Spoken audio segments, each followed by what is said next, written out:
morning, lovely people. I really like this colour of hoodie, just the FYI. But good morning, lovely people. It is Friday, the 15th of March. Welcome to TDA, the day after. Your favourite news platform and the home of popular culture as defined by the culture. I don't know if I should throw shade or not. I'll do it for you. Thank you very much. Okay. Wonderful. So as always, I am your favourite shade queen. My own royalty's here. Brent is here with me. Morning. How are you, sir? I'm okay, thank you very much. How are you? I'm good, thank you. Lovely. Looking forward to the weekend? Brent, as an adult, I don't know if there's anything to look forward to. Do you know what I mean? Talk to me. Because there's things to do on the weekend sometimes. Like weekend is like admin time. If I haven't got plans, and I'm trying to have less plans these days, just because it just means there's more I have to squeeze in. So yeah, I guess on a quiet weekend, yes, I've got a quiet weekend. So yeah. On the Discord, our fantastic resident Sarah, I don't know how she pronounces her last name. Me try. Spell it. Huninnik. All right, you try that. Hunninik. Sounds nice. Hunninik. She suggested that we have a channel on Discord that it's like a weekend check-in, like what you doing on the weekend. Okay. What you gonna be up to on the weekend? That's cute. Yeah. Sometimes that might spark conversation because it might be an event that somebody's going to. Oh yeah, put everybody else on. Yeah. So I've created the channel, and then you're like, No, but I do gym though, so my weekends, and I think that's maybe why my weekend is not. It's an extension of the week, innit? Because I'm at the gym at 9 o'clock every Saturday. I don't get to have a lie-in. Because on Sunday I've got church. What time? I don't lie in. What, for gym? Yeah. On Saturday? Yeah. My class is at 9. Okay. So I'm up at 7:30. What about 7? Praise the Lord and, ask for strength for the classes. And then I haven't been to the gym in 3 weeks. Well, you got things doing, so yeah, you got them things. And and I told myself that another weekend can't go by. Go by and me not look to hit it up. With me and my body, how it works is the muscle memory kicks in like. I was gonna say you got muscle. Yeah, I've got muscle. Good muscle. Oh, it's a blessing, Yeah, it is. It's such a blessing. Yeah, I can be there for one day and the next day I'm already seeing that it's gonna. I do that as well. I do that, but I thought maybe I was being delulu. But it's actually a thing. I've got really good muscle memory. I've got good genes for that, actually. Look at my mum, to be fair. Big up mums. Yeah, big up, I was going to say auntie. She's my mum, big auntie. But, yes, but you're like a Saturday morning gym person, or you like when it's quieter in the evening? I'm a morning person, full stop. Yeah. And I don't think I've ever gone to the gym on a Saturday morning, though. Okay. I don't use my weekends for gym too tough. Okay, normally my weekdays I normally go kind of every day. So yeah. It's going to be my like a virgin experience for me. So. A virgin experience. So off air we kind of Never mind. off air we talked about or we kind of briefly touched on the importance of kind of celebrating like certain markers. Oh yes, like, we did. Why is it important for you to celebrate certain markers above others where other people were like, yes, I understand why it is that you've celebrated that thing? I think because I know what it means to me.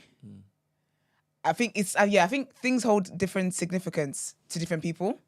So there's certain things where I can look back, for example, at my life, let's just say a year ago.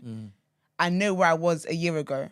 And then to think of where I am today, that wasn't just I'm not where I am today for lack of putting in the work to get where I am today. And I think also, if I think about where I was a year ago, I wanted to be where I am today. And I remember wanting to put in the work to make sure that when a year goes by, this is where I'm going to be. I'm very, I like celebrating things like that. I think I don't take life for granted at all. Like I'm so very, very aware of how life is like vapor. Like you could be here for a second and gone the next. So I really don't take anything for granted. Like if I go through my list of things I thank God for. Now, I am acutely aware of certain obstacles that you have overcome. Yeah. Some have been absolutely wild, right? Before those particular life events Yeah. that have happened to you, Yeah. did you have that same philosophy or that awareness that life is just like vapor? Yeah, I've always felt that, I can't remember when I started feeling it. I think, okay, to be fair, I think there's a significant moment where I realized, I think I changed the way I started living. Because I was watching a video of Tia, like Tia and Tamara. But Tia, remember she's got divorced and everything. And the person on the red carpet asked her, what was it that made her just want to that changed her circumstances? And because she got divorced, she'd been married I think they were married for like 10 years, something like that anyway. But then she said her grandma died. And that may just change her outlook on life. And I related with it so much because my granddad died in November 2016.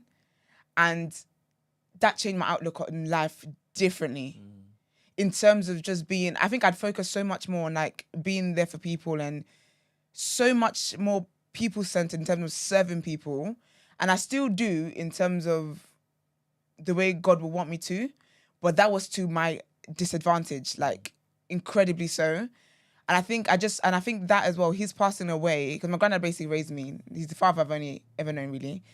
And I think him passing away, I don't know what it did. It just unlocked something in the way I see life and the way I experience life. And it made me want to just do a lot more in terms of working on myself and really think about the kind of person I want to be and the kind of life I want to have and just question so much. And then also because I didn't think he would die when he died. So it really just changed my outlook on life. I think that's the most significant time I can think about in terms of me having a new mindset, and my journey from 2016 up until now has been as a result of that. But before that, I grew up in a family that was very much be grateful for things. Like, don't take things for granted. Like, you're privileged to have this. It's a blessing to have this and stuff like that. And my mom is a very giving person. Like, she's very generous. And thankfully, I've got that from her, if that makes sense. So I think I've just always had that be grateful for things and don't take things for granted. And I think growing up in Nigeria as well, I saw people that did not have. And when you see something like that, but I think with the kind of heart that God has given me, anyway, I'm a crazy empath. I think He's just always been in me to think this way, to be wired this way. So like even from a young age, like I've always known that there's people in my class who didn't have as much as I had, who come from like troubled homes, who come from families where they don't have that much. And I grew up without a father. And in Nigeria, like having parents, and I remember I didn't get into a school because I didn't come from a traditional home. Not because I passed the exams, I did everything well, could afford it, everything, but I didn't get into school because I didn't have a mum and a dad. And then my mum lived abroad. They were just like, yeah, it's not in line with like our values in the school. But I've always just been aware of the fact that people just don't have like that. And so you've got to be grateful for the things that you have. And not in the sense where I look at people and kind of thank God, like, oh, thank God that's not me. Not in that way, but just in a, be more grateful kind of way. Yeah, so I like to celebrate things. I think it's so important. Because you just can't take life for granted, man. And when you think about it, I think that the older I get as an adult as well, I see how much like there's so much stuff that troubles them like into their 60s, into their 70s, into death.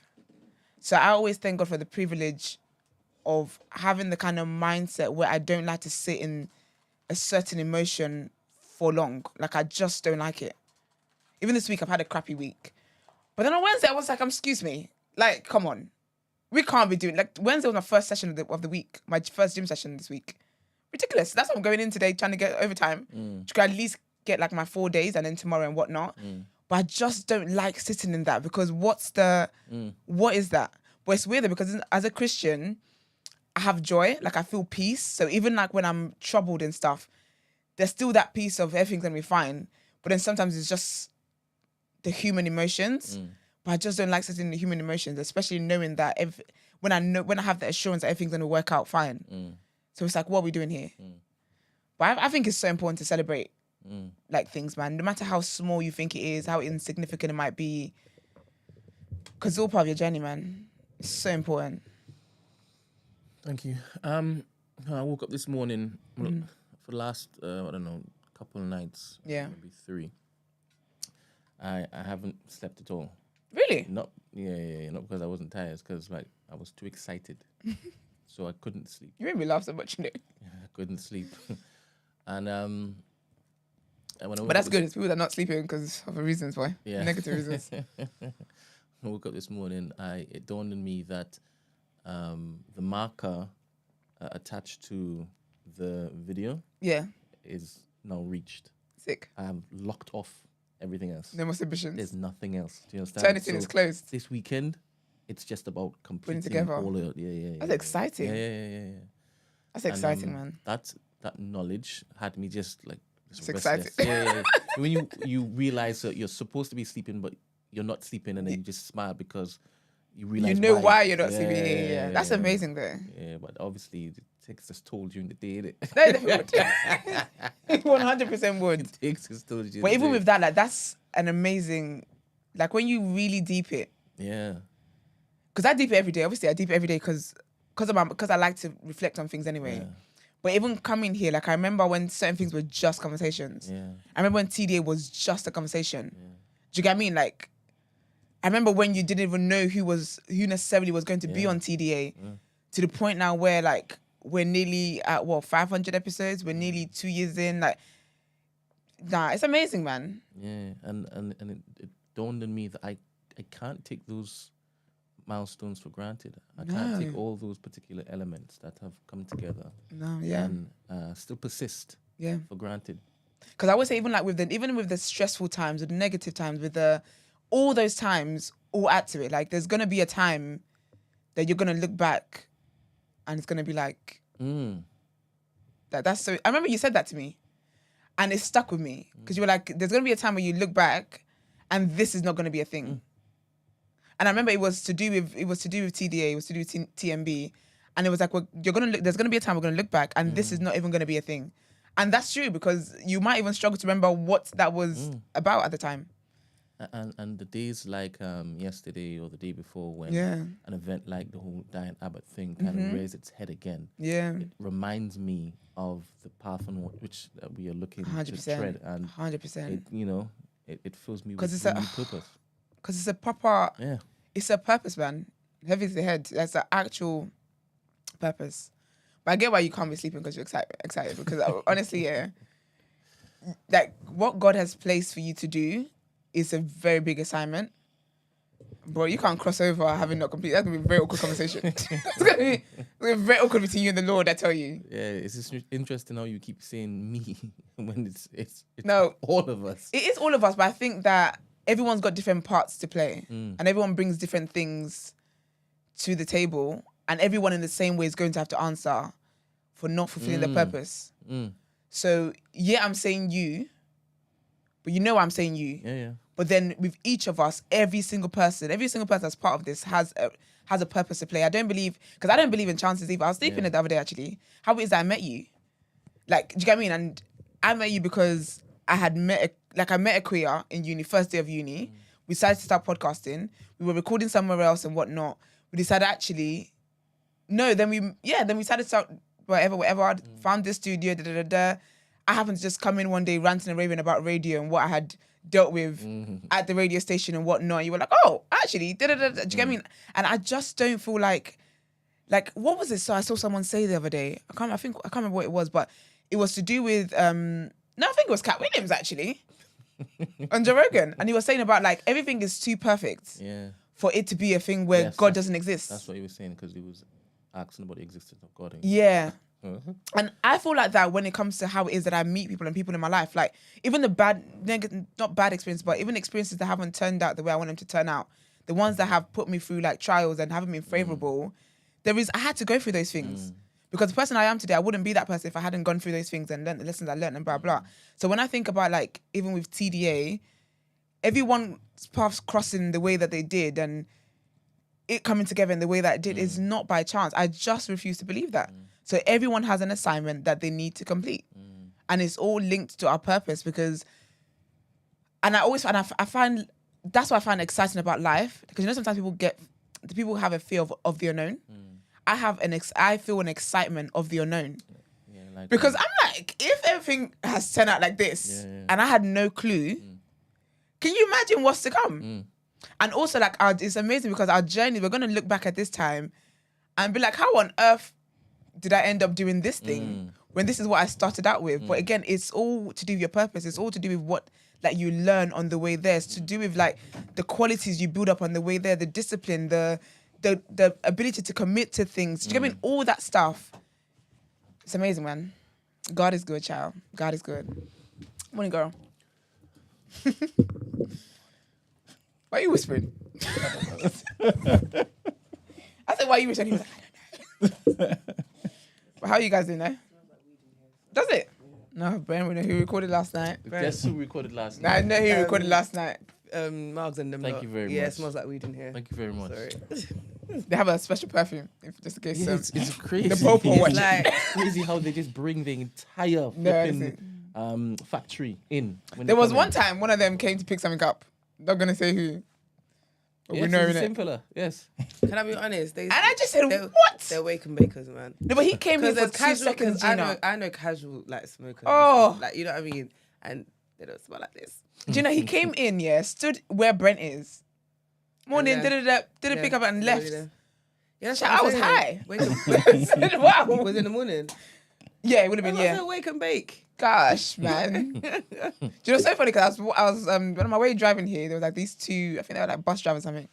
And they were smoking cigarettes. And I literally remember looking at the time, I said, wow. You haven't even brushed your teeth. You haven't brushed your teeth. Yeah. Have you even clocked in for your shift? There's just certain things doing really early in the morning is just like, wow. But anyway. Can you just send to Gina for a second? Of course I can. Thank you. I ain't heard that in a minute. Sorry. Lovely. All right. We've got some comments. Oh, you said your good mornings. Can't not tell you good morning. Brent? Yeah, good morning, morning. Good morning. I don't think both of them have introduced themselves, no? Oh, no, you guys haven't. Yeah. Let us know who you are, please. Who we got? In the words of Marvin, who we got in the studio with us today? Oh, hello, hi, it's Justine. Oh, you're not representing anybody today. No, Ow.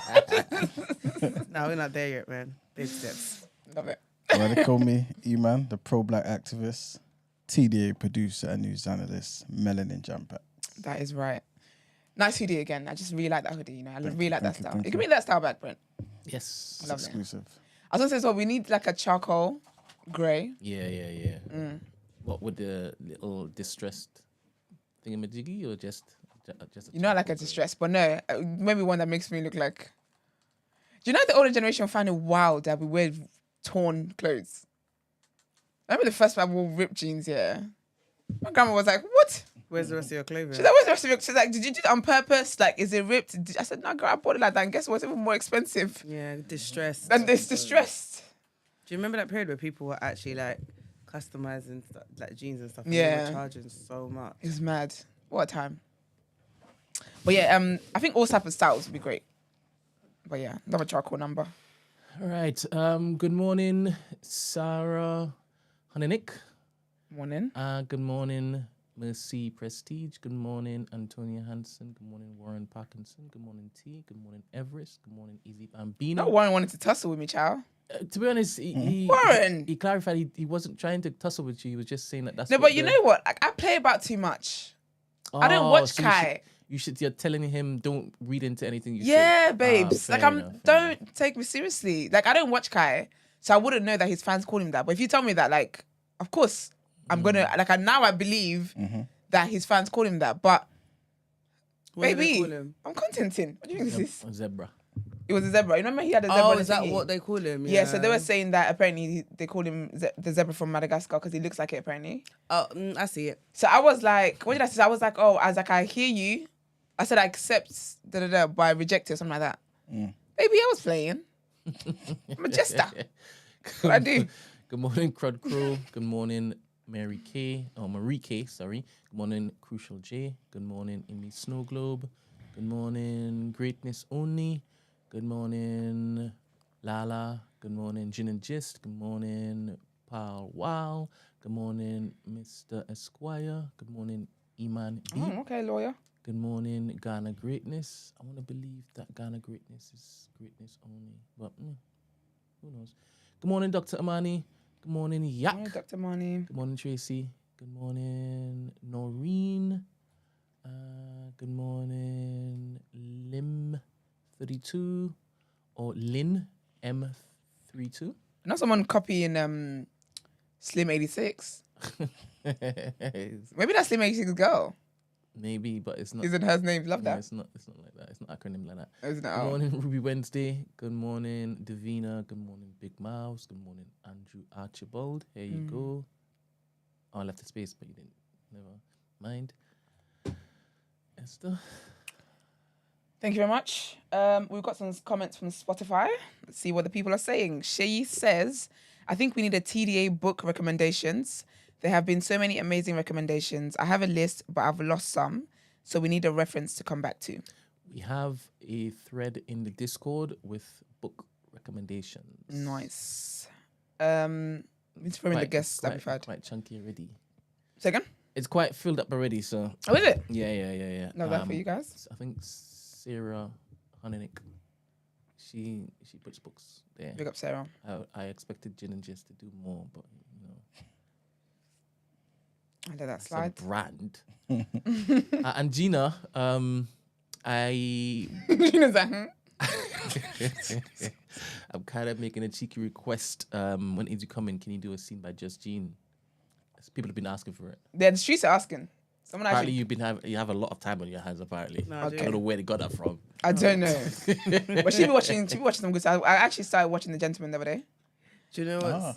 Because I was on the Stepmaster for 30 minutes. And I said, I can't do this. Love that for you, man. Listen to my thoughts. You know So, what? I did. yeah. I went. Okay, so I did Stepmaster on Wednesday. I fought for my life. I'll never lie. Girl. Like, fought for my life, yeah. But my friend was at the gym and I tried to get her to do it for me. She said no. So she did the treadmill. She was next to me watching me the whole time. When I got off, she said, I'm not going to lie, I don't know how you done it. No, it's And like, she was like, I was looking at you at one point and she was like, right? She's sweating. She was like, and then you turned around. No, that's the thing, hoodie, you know. My hoodie was see-through. Like you were wearing a hoodie. Yeah. I mean, Yeah. it's hoodie season, babes. Literally. Oh, I hear it. So Fair. my hoodie was see-through. Like, soaked. Oh, honey. Wow. And then and she was like, how did you do it on level 8? I said, I was fighting It's a lot. for... You know the stepping one? Is it the higher you go, the level, it feels lighter. The Stairmaster. So not the Stairmaster, the other one, the stepping one where you have to use your feet to move. I don't remember the last... I don't think I've even used that before. Because the Stairmaster in my gym is always broken, man. They fix it, it breaks again. I don't know what people are doing on that step. I don't hope you guys are not flicking your leg to the back. Do you know what it is? Stuff all that The stuff. lighter it gets, I guess it's more cardio-based, right? Because you can move faster and increase your heart rate. The slower it is, there's more resistance. There's more So it's resistance. more resistance training. Yeah, because I was on 12 and I said, if I'm not careful, like my foot is just gonna be. Yeah. Do you know what I mean? So I was like, no, I'm gonna. So I put it down, and it felt More like resistance, right? like the Stairmaster. Yeah, so I think you can decide what you want to use it for. Yeah. I mean, I will say, even when it's lighter, it's not easy, man, because you're basically doing cardio. Like, you know, them Olympians that do that. That's basically what you're doing. But no, it's very, from the back, you will look like, oh, that person just looks like they're working light. When you see my face and you look on the machine, hella sweat. I think people that do Stairmaster for an hour Yeah, I don't know what you're are doing. psychopaths. Because I've realised, then to be fair though, yeah, obviously it's because I've been out of the game for a minute, so it's understandable. But there was a period, like walking to Jericho times, Yeah. breeze. I did 30 minutes every day without fail. Like, That's part of your walking to Jericho. yeah, so You step into Jericho. yeah, so I'd step to Jericho. Wonderful. You went up Mount Sinai and everything. Yeah, Listen. so I'd step for 30 minutes first, then I'd do the walk then the for like walk. an hour, back to back. But the 30 minutes was always like, it was it weren't even like, there was never like, you know what I mean? Now I've realised that 16 minutes is... No, it's a lot, man. 16 It's a minutes is lot. when I need to summon the gods, because I'm just like... You need to be watching something. You need, like, I can't listen to a podcast. Podcast is not enough. Unless like a visual podcast, like TDA, huh? But I can't listen to audio. I can't listen to music. I don't care how much hot girl excuse me. Really? I need to watch something that distracts me. Like, something that what I'm watching is so engaging that I'm not aware that I am stepping.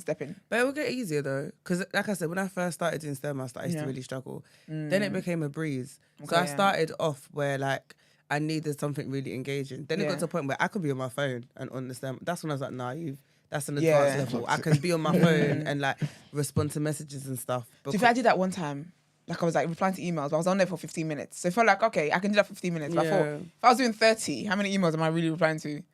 Like, could I stick with it for that long?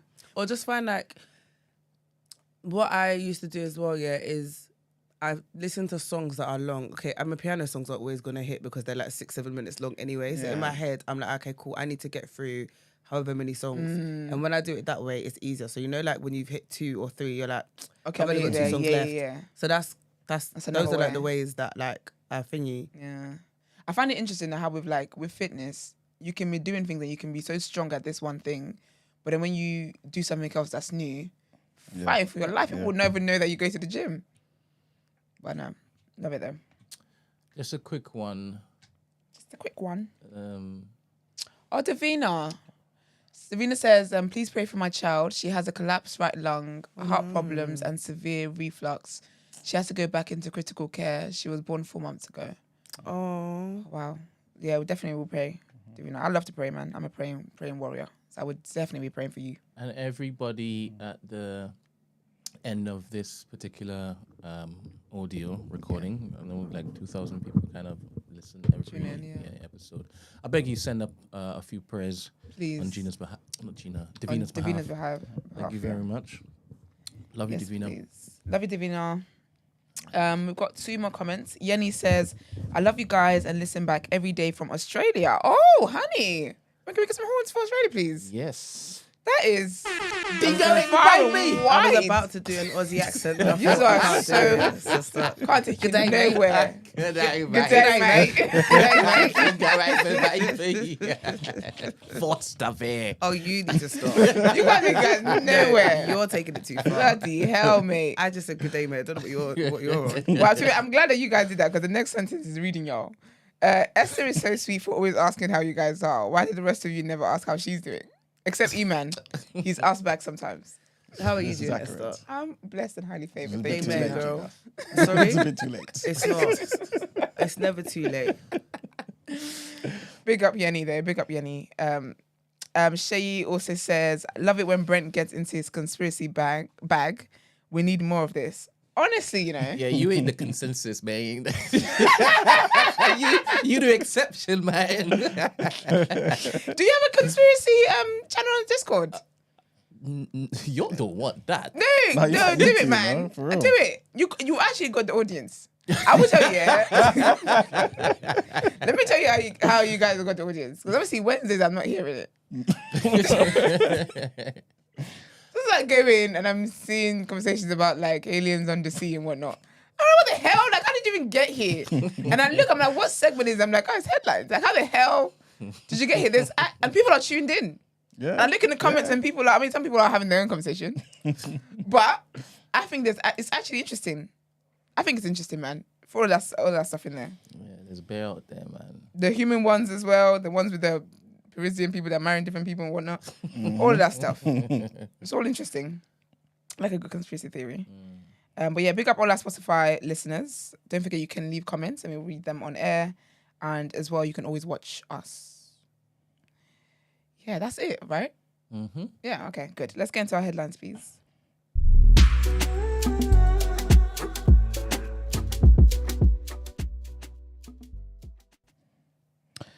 All right, people. So, first headline. The Prime Minister defies pressure from some quarters to call an early election following a torrid few weeks for his Tory party. Mr. Sunak previously said that it was his working assumption that an election will be held in the second half of this year, but he had not previously ruled out a May date until now.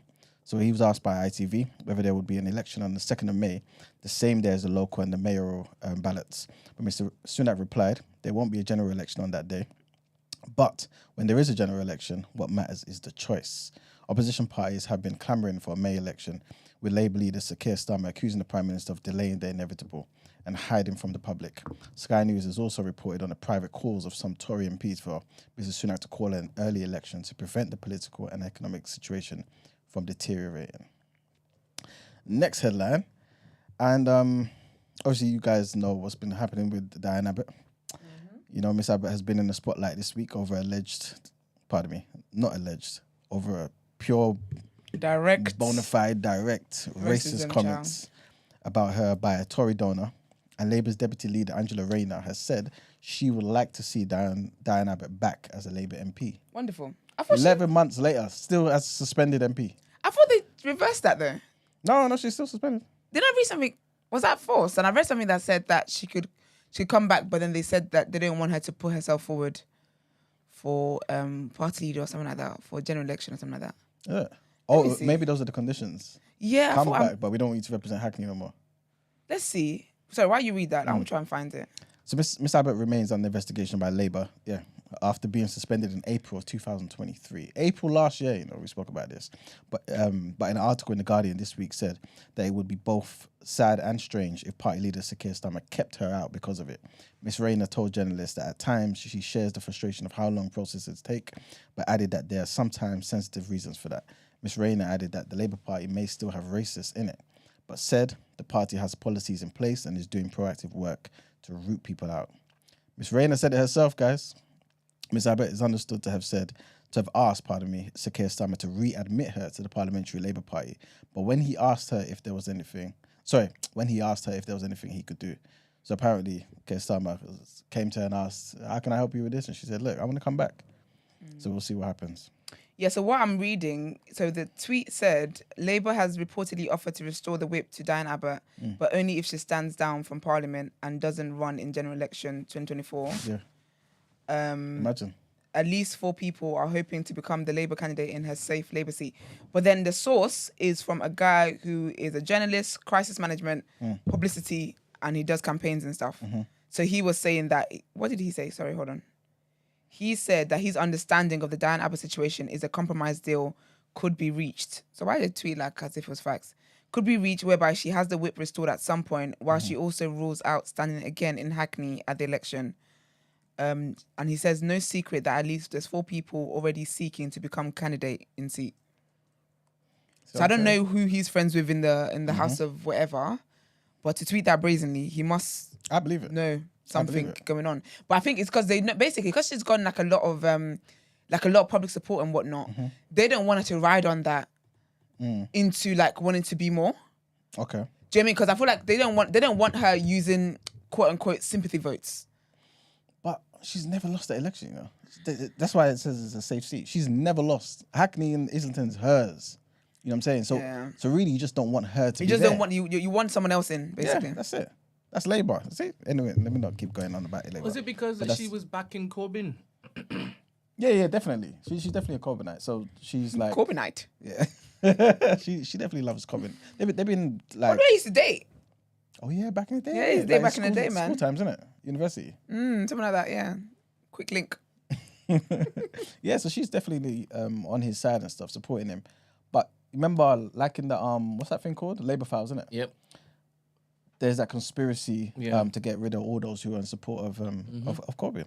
So this is definitely why they're leaving her. 11 months. They disrespect this. That's actually nearly a year. It's a year next month. Yeah. In 2 weeks' time. First black female MP the country's ever had, Yeah, she's a legend, man. And this is how she's been disrespected like this. This is how you're treating her. Read this, please. What's that? Noreen, big up Noreen, says, I'm not voting this year. Only money. Oh, okay, you read it. Message for you. I'm not voting this year because who exactly are we supposed to vote? I learned from that time Lib Dems had us on tuition fees only for them to triple. Ciao. This is not coincidence, man. I was a triple. This is a message straight to you. To me? Straight. Why? How's that? She's saying she wants to vote for somebody.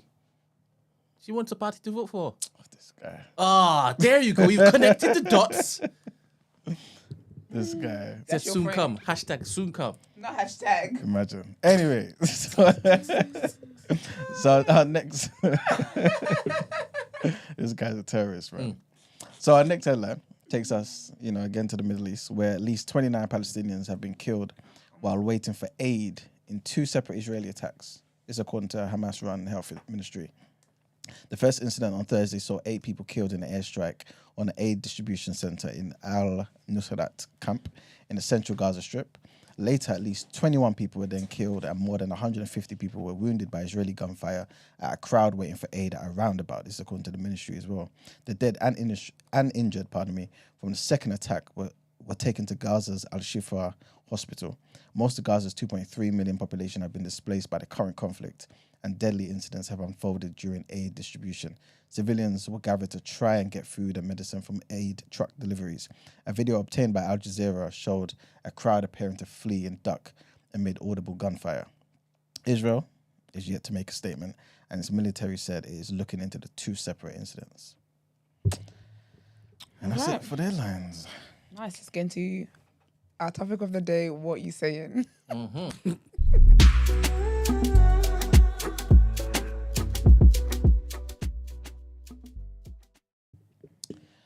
All right, people. So today's topic of the day, this might be, I always say this, isn't it? Light and breathing. Might be, yeah. Mm-hmm. But it is one of those ones where I do definitely want to hear what you guys think about this. And this article was sent through by Jay, big up Jay, one of our researchers. Big up Jay. And she basically said, you know what, based on this article, I think... I like a woman called Jay. Sorry. Big up Jay. I like when a woman is called Jay. It's just something about it. She's very unique as well. She's black, but she's Korean. Okay, girl. Mm-hmm. Yeah. Big up Jay. So, this is based on a real situation that's just happened. So I'm going to read out the article to you guys and tell what you guys think, and then obviously we will progress from there.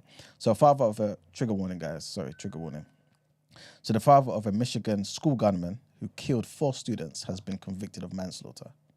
I'll say that again. The father of? Yes. Not the guy, the man that just brought him into the world. Yeah. Why? We're going to get You just said why. Right? Let me just say it again for the people. Right? So the father of a Michigan school gunman who killed 4 students has been convicted of manslaughter. The trial heard that James Crumbley, who's 47, had ignored his 15-year-old son's mental health needs, buying him the handgun he used in November 2021. It's kind of fine. So the jury deliberated for just over a day, right, before coming to the verdict. Jennifer Crumbley, who's his wife, is due to be sentenced next month after being convicted of the exact same charges. James Crumbley was in court on Thursday evening for the verdict, and appeared to show little reaction as it was read out. The case against the Crumbleys marks the first time parents have been charged with manslaughter over their child's role in the shooting in the US. So their son Ethan killed fellow students. I don't want to mention all the names, but basically there were 4 of them. 7 people were also injured in the shooting. And the son himself is now serving a sentence of life in prison without parole. So the son still got his term, right? Life without parole. Yeah. But now the mum and dad, the dad's already been convicted, and the mum's going to be convicted too. So yeah, the question basically is, how much responsibility should a parent have or take for a child's actions in the world? I mean, the thing is, in this instance, I kind of understand it though. Okay. Because it's like, even if it wasn't a parent, I feel like the man, do you know what I mean? Even if it was somebody else and you were found to have like assisted somebody, I feel like you'd still get dealt with in the same manner. Do you get what I mean? So. Okay. Yeah. Esther? yeah, because in this situation, he handed him the gun. Like, come on, honey. Yeah. Okay. So, no. This is... I'm not... I watched something. Okay. Right? Not going to say what it was because I haven't got the energy for people to come and tell me spoiler alert, yeah? Okay, cool.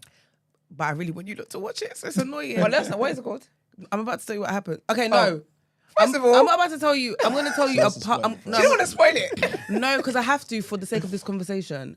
I'm not just Is it like a new show or old? I don't know. What's it called? The Patient. What can you tell us what it's called? We ain't watch this, man. We ain't gonna watch it, so tell us. I think Brent will definitely like it. I think I'm going to watch The it. thing is, I just asked you to have a new segment called Seen by Just Jean. So you're going to be spoiling. Your Bare stuff. entire existence is going to be a spoiler. Ah, that's Not fine. really spoiling though. No, it is because when I used to do Seen by Just Jean or Meet Us After 7, I used to. You were spoiling. I would tell everything. I'll tell you what happens. Oh, God. Okay, tell us. So as I'm not going to relevant tell to you the this- whole thing. No, because the thing is, I'm not really telling you the whole thing. I'm telling you a part of it, That's relevant to this conversation. which is part of the show, and it's not going to come as a surprise. If Okay, you get what I yeah. mean. Okay, because yeah, it's that's not fair. the ending. It's just a part. Anyway, so the show is about a now you're looking at me like I should be telling you what the show is about. No, tell us. The show is about a guy Because you got to tell it to me to watch it. who basically he's like a serial killer, yeah? Okay. But he goes to therapy. Okay. Yeah. But he kidnaps his therapist Okay. and makes his therapist live with him because he's like, I want to get fixed. Yeah. So it's his 24-hour service. But I don't think me coming to see you is gonna work. So he kidnapped, like, as in the therapist wakes up and is chained in the basement of my man's house, right? Wow. And he's just like, I think we should have therapy sessions here because you're in my house and I've got urges to kill people and I don't want to do it anymore. So it's better when you're here because then maybe you can help me prevent me not Imagine doing it. telling someone that while they're chained up. You know what I mean? Right? So you kind of witness that play out. The reason why I'm talking about this is because my guy's mum knows what he does. Okay. Oh. Right. So you're shocked because obviously he's in the basement and he's been there for a couple of days. And one day you hear someone upstairs. And then he calls and she comes downstairs and it's my man. And she's like, oh, hi. What, to the chained therapist? So-and-so's told me a lot about you. Shut up. And then he's just like, huh? And she was just like, I really need you to help him. Like, please, you gotta understand why he's going in this position. And he's just like, call the police. And she's just like, I can't call the police on my son. Wow. Right? But she's very aware of what he does. And she's like, my son needs help. And I don't want him to do this anymore. And it kills me and it hurts me that he is like this. So can you help my son? Yeah, I'm gonna watch that. But you enable your son to do what he does because you're not causing what if you're next? You're not calling the police on him. Do you see what I mean? Yeah, okay, I get you. So that's why I'm talking about it because I'm like, in that example, yeah, she would get done for, is it perverting the cause of justice? Yeah, and also she's an accomplice. Right, because you know what he's doing. Yeah. And you choose to ignore it and enable it by not calling the police. Do you see what I mean? So while she's not giving him the gun to go and do whatever, you're enabling it because you're allowing him to chain his therapist downstairs in your house and all you want to do is shout. Do you know what's interesting? That's a good angle because what's interesting is that, so with this guy, this case here, he bought the guy the gun in it. But they live in America. Yes. That's like a birthday present. That's like getting a car. Well, not like getting a car. It's like getting, I don't know, a nice top from New Look. I think also though, I'm not too sure when he did this, right? But the guy was 15. When he gave him the gun? So either he was 15 when he gave him the gun, or this was 3 years before his 15th birthday. So let's just say worst case scenario is either 12 or how old was when he killed the people? So he was, I'm not too sure, but basically it just says that he ignored his 15-year-old son's mental health needs. So I'm not too sure if he shot them when he was 15. Okay, so he's been convicted not because he gave the son the gun. No, it's that as well. So it's the ignoring the mental health needs and buying him the handgun, I guess. But legally though, what age can you own a gun in America? Actually, no, you're right. Can we ask Jermaine, please, if possible? Jerome. Sorry. Gemini. I even said sorry, Jerome. Can we ask Gemini, please, like what the legal age to own a gun in America is? Because then, fair. But because I was going to say the kid was at legal age and so that crime wasn't there. Should he be convicted for ignoring his son's mental health? Yeah. Because Legion comes to mind. All right. Legion is the guy from Who the Fuck Did I Marry, right? When she spoke to his family, they were like, oh, he's always been like that. He's always been lying. He's always been da-da-da. And they didn't talk to him anymore. They cut him off.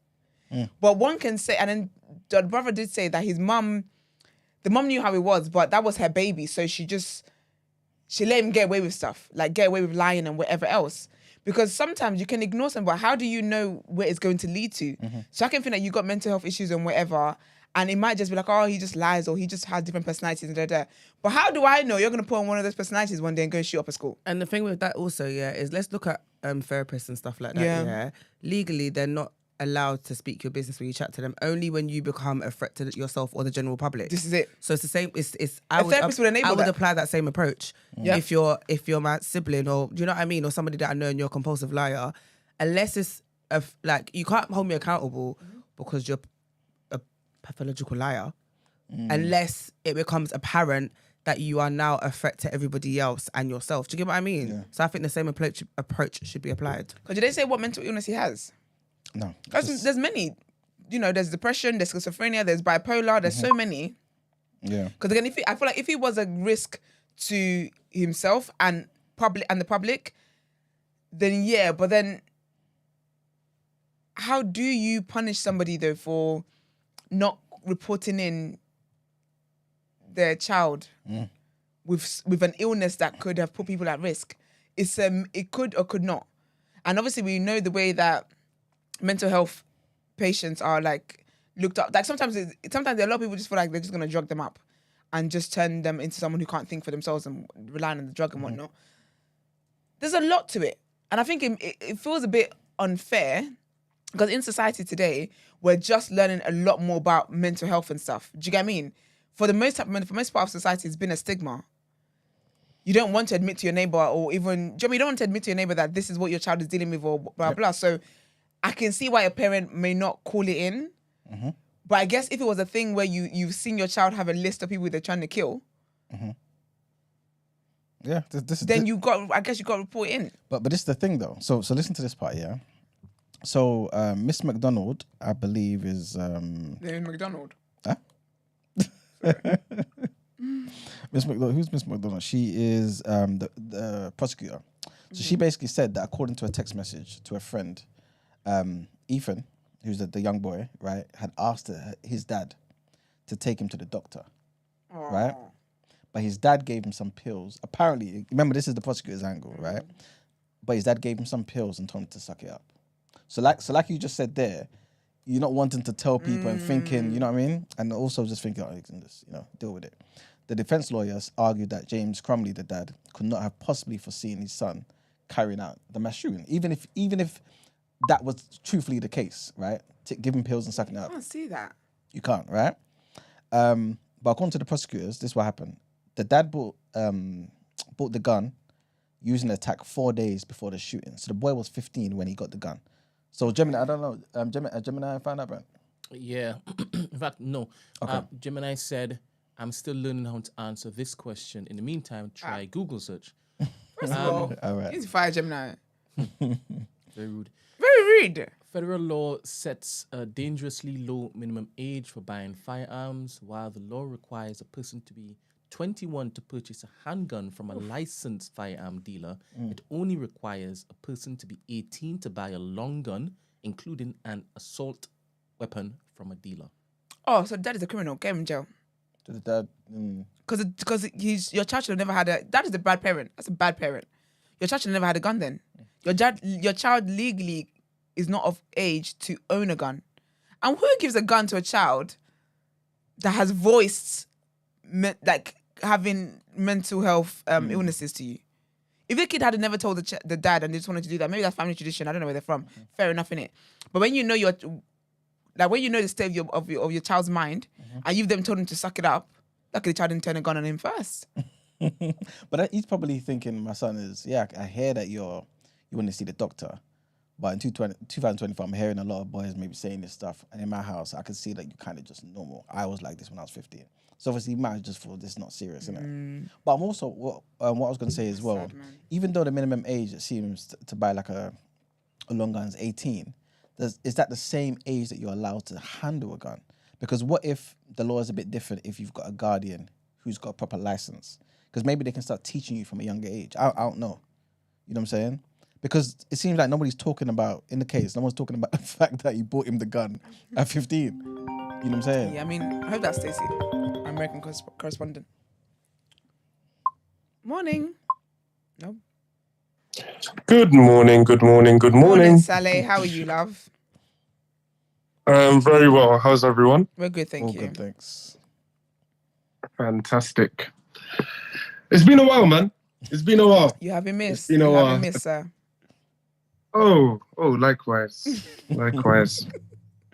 I was this story is a bit wild, because when I hear things like this, I think about the precedent that it sets. And it's dangerous. It's very, very, very dangerous. But then obviously, like, we don't have all the facts in front of us. So we don't actually know, because it could very well be that this father had all the information. It could be that he literally gave him the gun and was standing by the door and saying, okay, I want you to go, and then like when you come back. So if it was something like that, then he's definitely an accomplice. and that he deserves time. But if they don't have that proof, and like when thinking about these things, you need to think about what they can actually prove in court. Like, okay, there's morality, which is something completely different. Yeah. But so that we can have a society that functions well, because you can't just be saying, oh, we suspect that he was on his side and he was colluding, so for that reason we're going to put him in prison. Because then we're going to start putting everyone in prison for their family members' mistakes. That's what they do in China. You do something bad, your mother, your father, everyone, they go with you. So that's crazy. It is a wild present. And then what were you gonna say? Yeah, I was gonna agree with you that it is a wild precedent, because I've known kids that are terrors, actual terror, and the parents are like, it's not because the parents didn't try. The parents are lovely, wholesome people. Yeah. The child is just the child. The child just turned out how the child turned out. Can I ask you guys? Can I ask you guys another question? I want to put a bit more into the story and see if you guys feel the teachers, the school, should also be held a bit accountable. Yeah. You see? Oh yeah. So on the morning of the shooting, remember the dad bought the son the gun 4 days before the shooting. Yeah. Cool. On the morning of the shootings, on the 30th of November, a teacher found drawings by this young boy showing a handgun, a bullet, and a bleeding figure next to the words, blood everywhere. My life is useless. What? And the thoughts won't stop. Help me. Oh, no. Help me? Yes. Help me. So a teacher's found this, right? Help me. Yes. Oh, shit. All right. So summoned to the school that same morning, the Crumleys, the parents, were told that Ethan needs counselling and they needed to take him home. This according to the prosecutors. But the couple wouldn't take their son. Prosecutors said and did not search the rucksack or ask him about the gun. Cool. But both of the parents have challenged that account in their trials, and they've said that the teachers in the meeting mutually agreed that the boy could remain in school that day. And then at no point did they think he posed a danger. So if the parents are telling the truth, that the teacher was like, okay, cool, I see this is crazy, but let's leave him to stay in school. I don't think there's any danger coming from him. Do you guys feel like, you know what I mean? Because basically after that, he returned to the class and later walked out of a bathroom with the gun and just started firing. Now, two things, yeah. Firstly, them people are liars. I don't believe anything the parents say. I'm not going to take their word in the court of law. But I also think that with the teachers, I don't think the teachers should be held responsible. Okay. Even if they said we mutually agreed anything, I don't think so, because the teachers did what they needed to do and they called the parents and said, this is concerning. If the teachers really felt like this isn't anything concerning, he's not really a threat, blah, blah, they wouldn't have called. They would have sent them an email and said, hi, at your earliest convenience, can you let us know? Yeah. They were summoned to the school. Okay. That with teachers shows that they felt urgency in terms of meeting them. And I feel like from the moment they did that, they've done what they need to do. Because ultimately, the parents are going to have to be the one to enroll him in counselling. Parents are going to have to be da-da-da-da. So it makes the parents' point even worse, because he had expressed to them privately that he needs help. And they ignored it. Now, that behaviour from inside the house has now gone to school.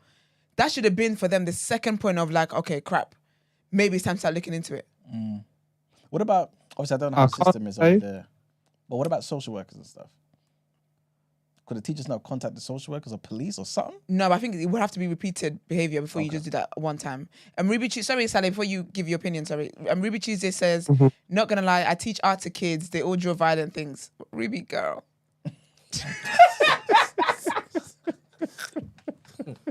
No, they all draw...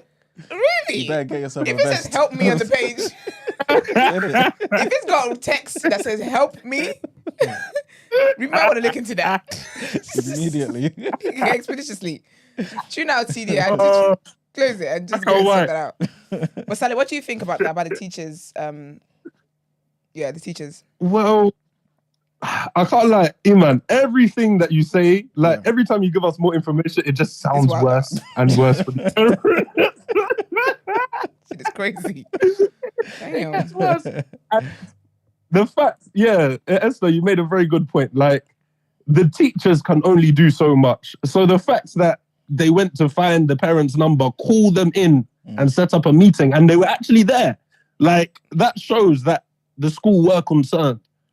So you can't blame them for negligence or anything like that. They were on it. They were trying to do what they were trying to do, and it's very possible that in that meeting they did come to an agreement. Whereas, but like all these things, it doesn't make sense because I can't lie. Like at the beginning of this, I was thinking, okay, this is a bit crazy because you can't just arrest parents for the things that their children do. However, if these are the things that are happening and these are the meetings that they were having, and how old was the child? 15 years old. 15. So for 15 years, they knew that this kids, these were the tendencies that they were having. And they were also asking for help.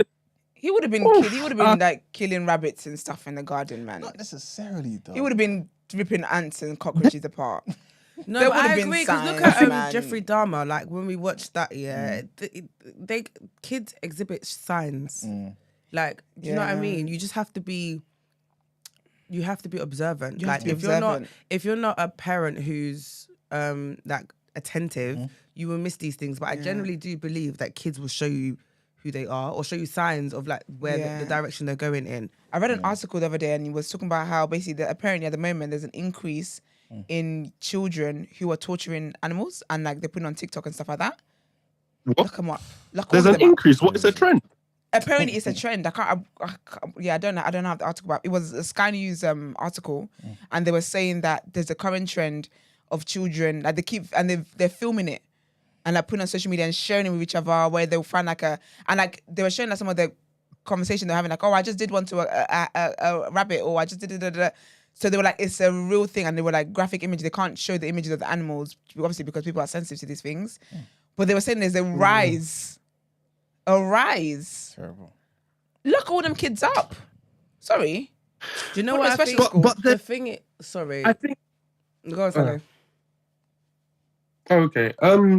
I think we need to be like. I think this is something that we need to look at. Like all governments need to look at it because definitely, I do think that it would be very beneficial for society if parents could be punished.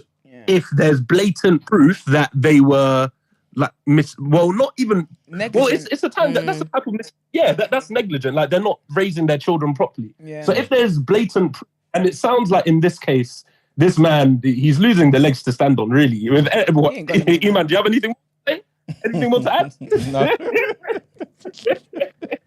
Because this guy is really in the leg to stand on. But then, also as well, one thing that you said, I don't know the facts. However, when Iman said that, the ages for, like the legal ages for buying guns, that was buying guns, not owning guns. Yeah. And sometimes those are different.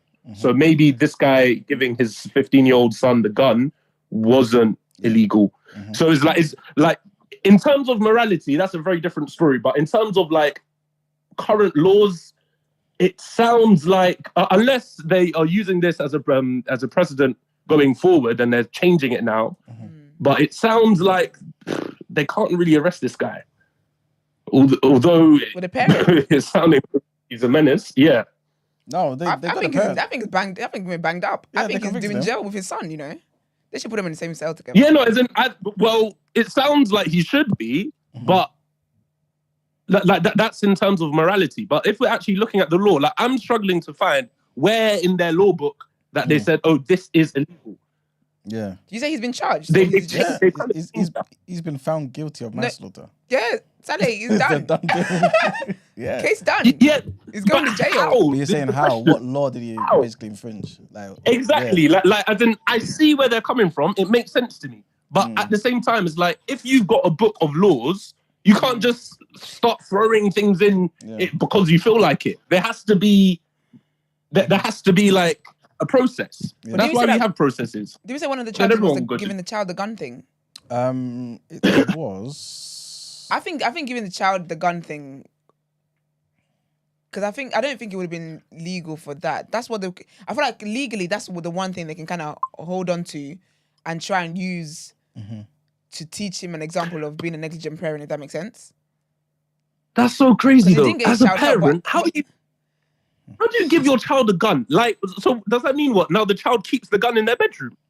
Oh, what's that mean? Mad, isn't it? Mad. But do you know the thing What does that even mean? I feel like if this is a thing, if this becomes a thing, I actually think people are going to be better parents. See. And the way people are popping babies out by the minute, child. I think if parents know that there's a risk of me going to jail, should this offspring of mine not have some sense or go on to commit crimes and blah, blah, blah, I think people will be more observant and be better parents. I agree. Because a lot of negligence when it comes to parenting. That's correct. But then a lot of the time, well, I could be very wrong with this. This is just speculation. But I feel like majority of the times when things like this happen, the people that should hear about this story that might also be in this same word, they don't even hear about the story. They're just living their lives. They're not tuned in. So they're just going to continue living. Exactly. Yeah. It's only the ones that are already there that are never going to buy their children guns anyway. And they're sitting telling their friends, oh, did you hear what happened to Jimmy? Saleh, please. That's mad, man. Anyway, I'm gonna be going now, guys. Thanks, everyone, have a fantastic. And you too, have a blessed day. Man. Bye. Yeah, Bye. This is wild, man. It is indeed. Yeah. Yeah, that's out of order, man. That poor kid, poor child, though. Look at the I'll be damned if I go to jail because of my child. Do you know how angry I'd be? I'll be so vexed. I'd be like, what if I disown it? Like, so what if legally I can separate? Because, sorry, why am I in it? They would have to, that why would am I in be it? one of the things that I think come up, People will start now emancipation disowning their kids. Just in case. Not you know what I'm just in saying? case. Yeah. When your kid is coming home every day from school, being sent home and whatnot, and yeah, you know what? You're going down a bad path. Yeah. You can't tell African parents that. You'd be surprised. People always find ways around certain things. It's kind of like saying, okay, you know what? I've got a child. I want my child to put his or her name down on the housing register. Yeah. Between a certain age, the child will be seen to, right? So you write a letter. Say that you're kicking your child out. Exactly. You know what I'm saying? Yeah. So just in case of a certain situation, it's like, cool, I've already done it. You know what I mean? So I think it'll be like that. Just in case you guys, and currently the child is still with me because we're working on our relationship. But I've disowned him. I feel bad for that kid though. Did kids die? Yeah, 4 kids. Gosh. 4 kids, 17-year-olds. Because he was crying out for help as well. Because usually the school shootings you get, those ones are very happy to do it. Do you know what I mean? Like they're very happy to do it. Yeah. But this child was actually pleading for help. So the spirit that was pushing that child, that's horrible, man. That's actually horrible. Yeah, put the child in jail, man. Where's the mum? She's going to be convicted next month, I believe. Yeah, man. The whole family. Have they got any siblings? I'm not too sure, All right. Doesn't say. You can get it too. Yeah, I think the parents failed the child. Because that child was begging for help and asking for help. Yeah. They did just on that basis alone. Morally, I don't know if there's legal. I mean, there is negligent parenting that's there anyway. I'm sure you can get jail time for that because this is extreme. But just on that basis alone, that child wanted help, needed help, and the teachers suggested that, and then you ignored it. That's negligent parenting. Just on that alone, they definitely deserve to be in jail. That's so sad. It is. It really is. And now 4 people have lost their children. Yeah. Because you just couldn't be bothered to parent your child. Yeah, and 7 other people injured. Gosh. A 14-year-old, 16-year-old and 2 17-year-olds. Gone. Just like that. Before we wrap up, I did want to ask, this is based on a point that you made earlier. Do you feel like if they was to do this, it would be a genuine good, incentive for parents to be better parents? Yes. Is it something that we should look at them? Yeah. Yes. Okay. A lot of people having kids that are not qualified. Yeah. I think anyway. It's true.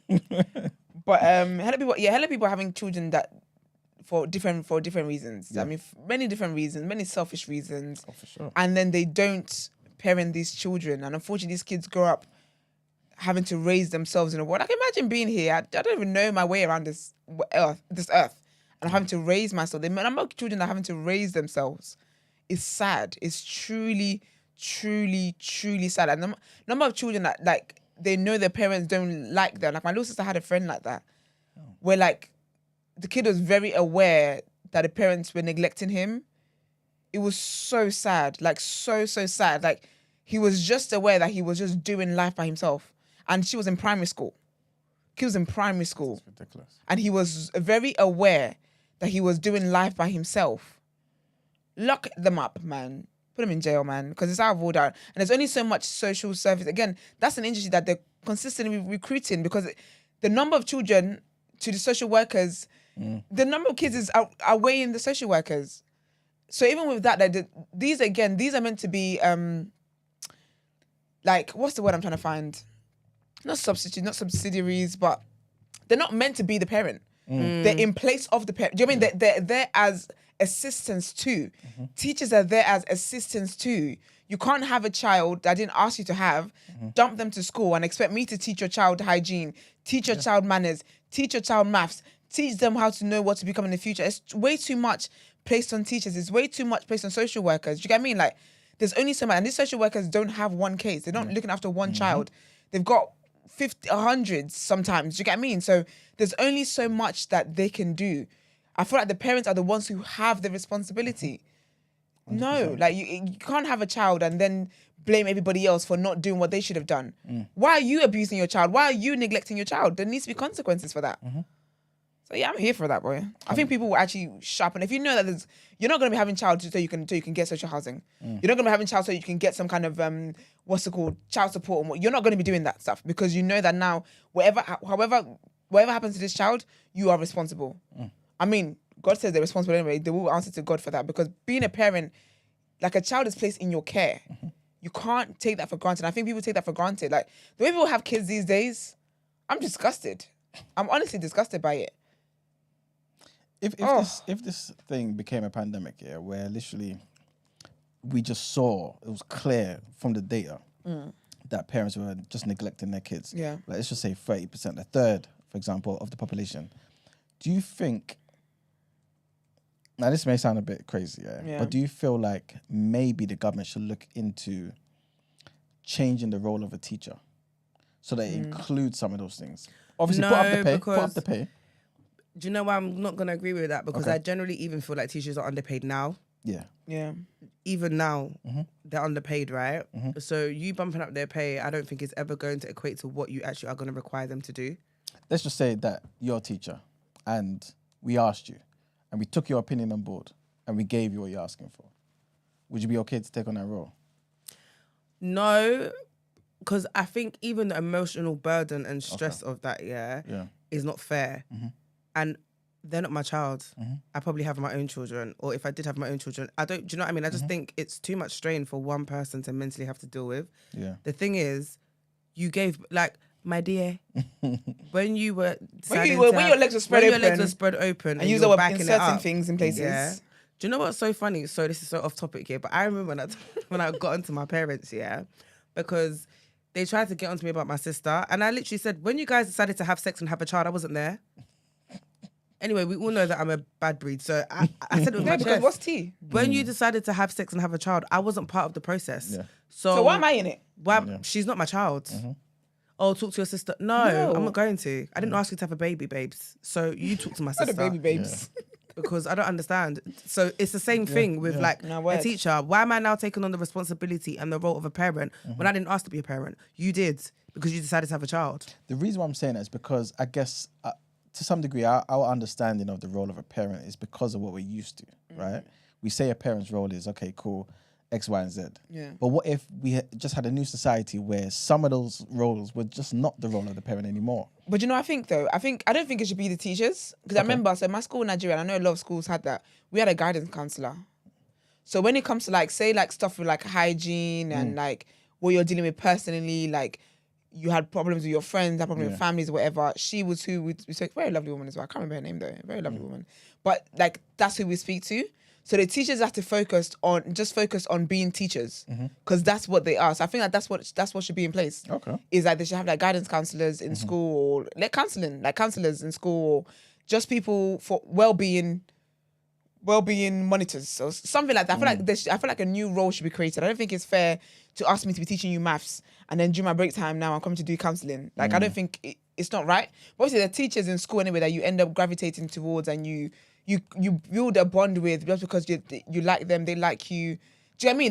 That there's that relationship as well. I had teachers that were like parents to me. Miss Sampson, I remember, I don't know if she's still at Bullets actually, but she was like, she's an older black woman, and like she cared about how that she just, in terms of like having like a black role model in school, she was that for us. Where she was like a mum kind of thing. It was like that kind of mother-daughter relationship with us, where we wouldn't be naughty because it's like she'd be like, girls, you know that like we had proper conversations with her. Even like my sociology teacher, she was white, but because of sociology and she knows, because of sociology you learn about like racism and all that kind of stuff.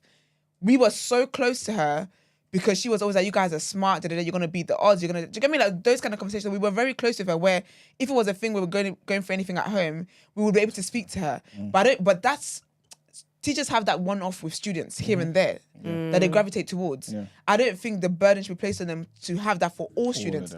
In one form, there's like 25 kids. This is what I'm saying. I don't think it's realistic. And like Gina said, I might have my own kids and I've got my own family. I've got my own things I'm dealing with. I remember there was some Asian lady that was a teacher once. I think she was Indian. She was new. And she happened to go to the wrong class. She was a maths teacher. And they were so mean to her. She had a breakdown in class and left. Like she was crying. Turns out the woman was going for a divorce. It was so out of order. The kids were so mean to her. It was so horrible. And like, she had her own private stuff going on in her life. Do you get what I mean? Like, I don't think that burden should be on teachers, because people that are counselors, that are therapists, they also have therapists. They also have counselors. Do you know what I mean?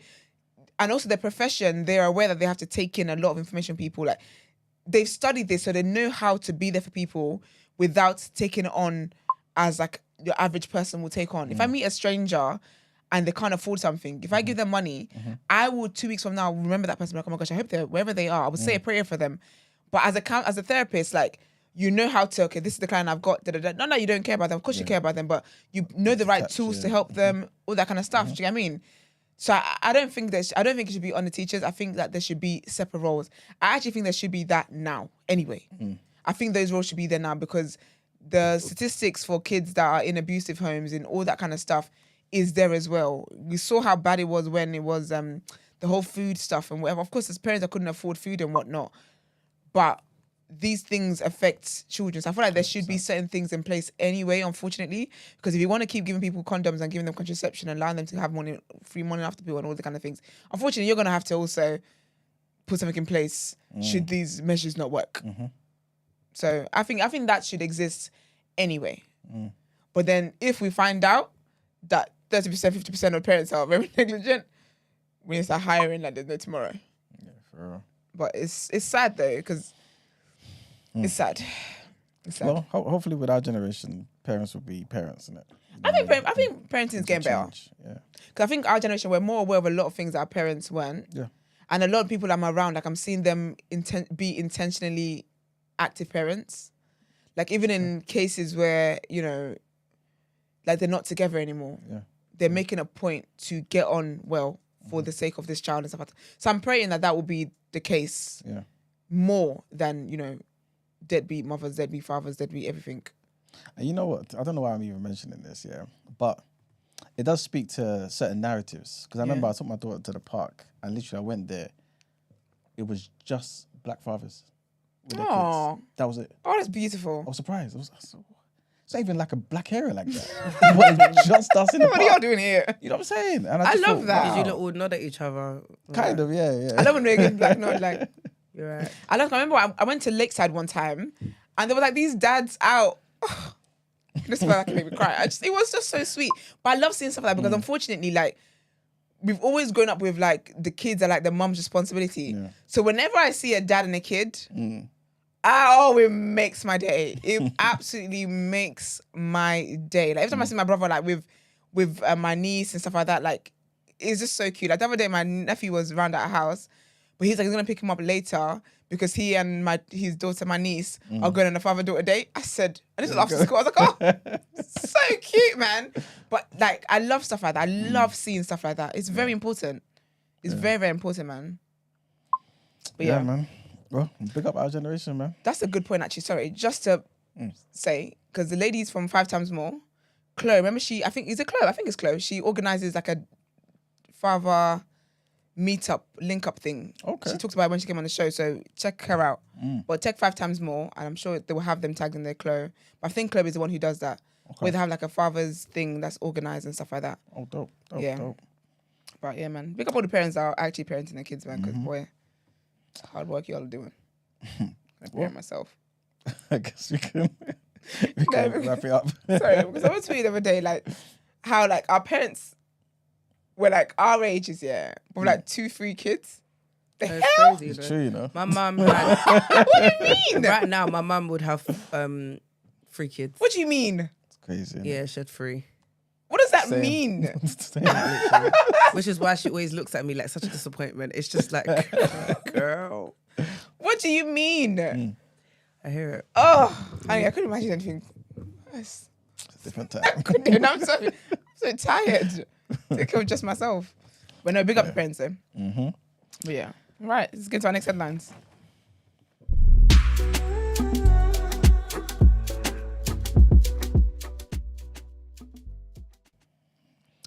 All right, people. So our next headline takes us to the United States, where the most senior Jewish politician in the US has labeled Israeli Prime Minister Benjamin Netanyahu an obstacle to peace and urged him to call an election. So the Senate Majority Leader, Chuck Schumer, who has long been a supporter of Israel, said on the Senate floor that Mr. Netanyahu's government no longer fits the needs of the country and that its people are being stifled right now by a governing vision that is stuck in the past. Mr. Schumer also said that he, Mr. Netanyahu, has been too willing to tolerate the civilian toll in Gaza, which is pushing support for Israel worldwide to historic lows. Mr. Schumer, who is the first Jewish majority leader in the Senate, called for a fresh debate about the future of Israel after October 7th, which is the Hamas attack, and said that, in my opinion, that is best accomplished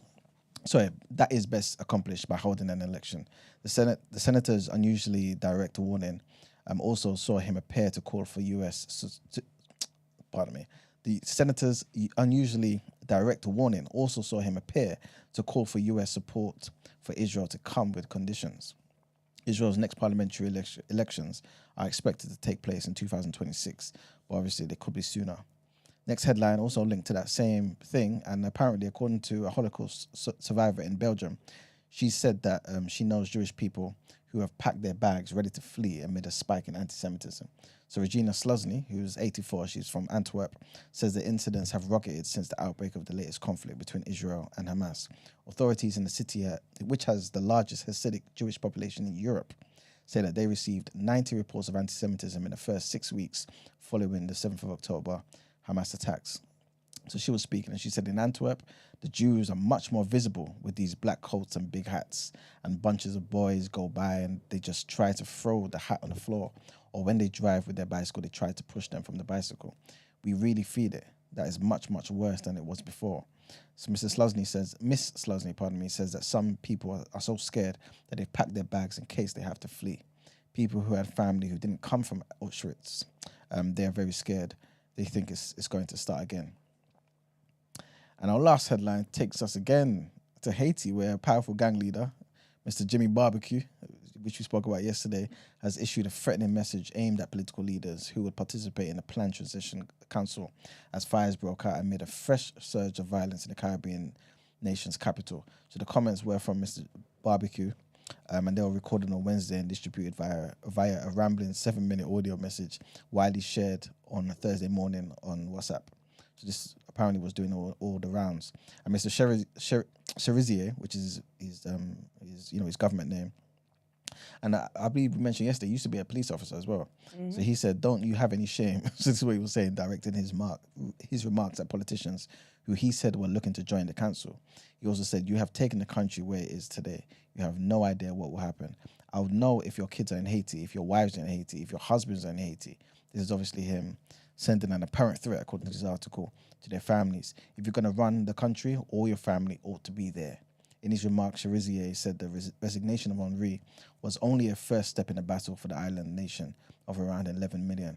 After Henri announced on Monday that he would step down once the council was in place, the capital, Port-au-Prince, was initially quieter, but violence appears to have been flaring up again, unfortunately. But that's it for the headlines. Time to pay the bills. All right, let's get some word on road.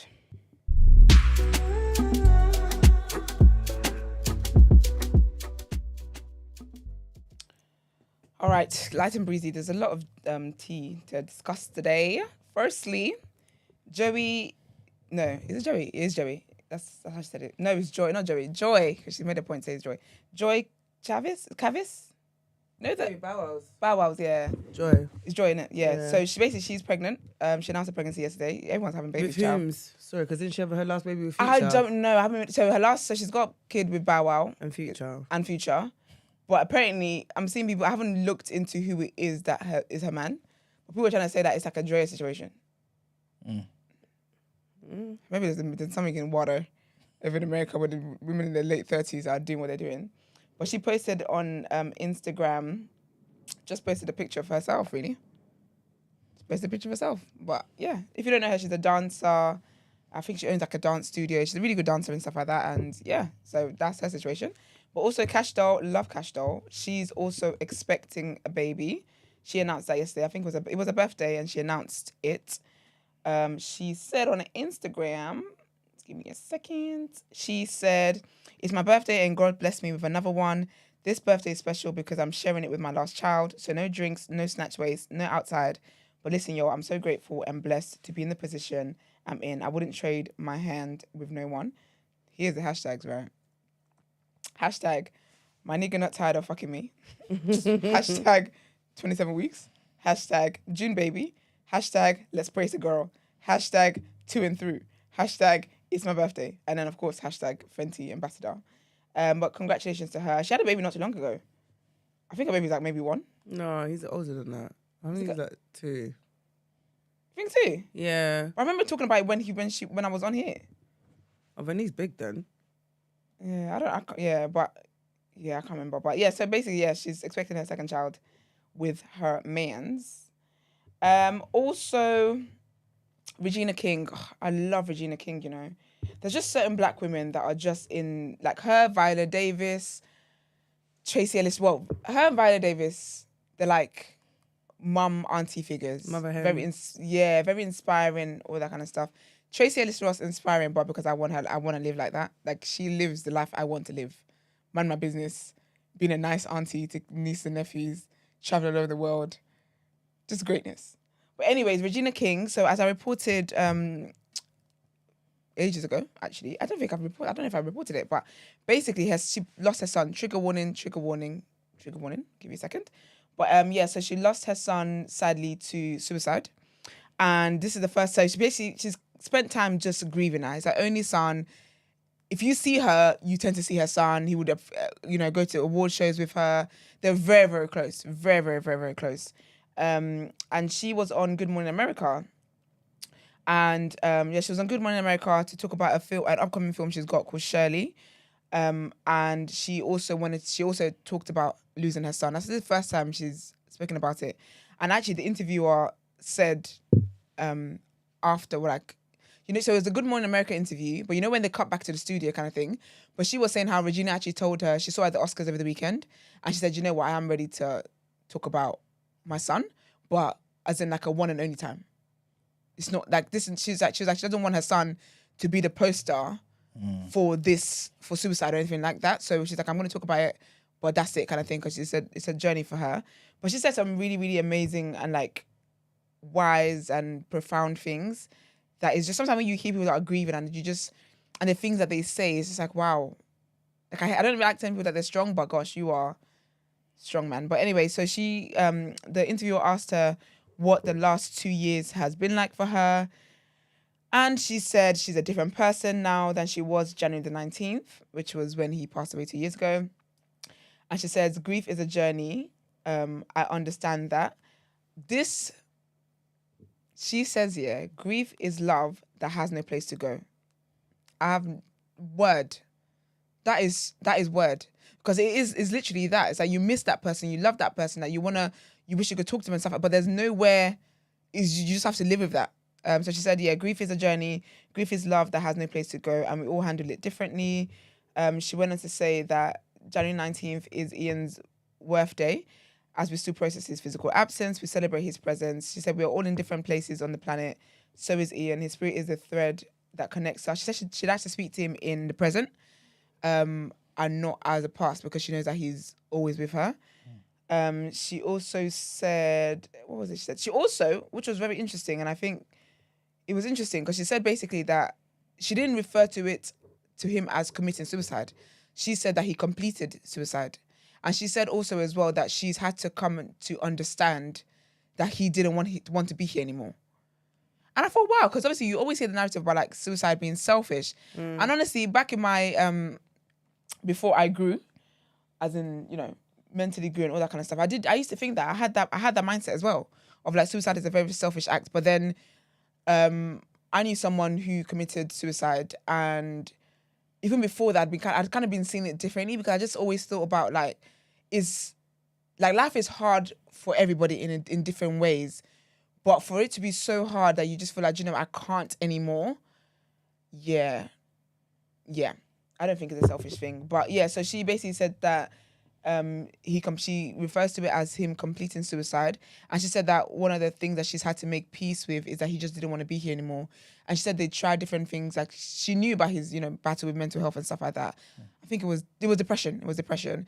And she said they tried so many things. They'd done so many things. Like, she's like, sometimes she feels guilt of like, what could I have done? But as a mother, you would feel that.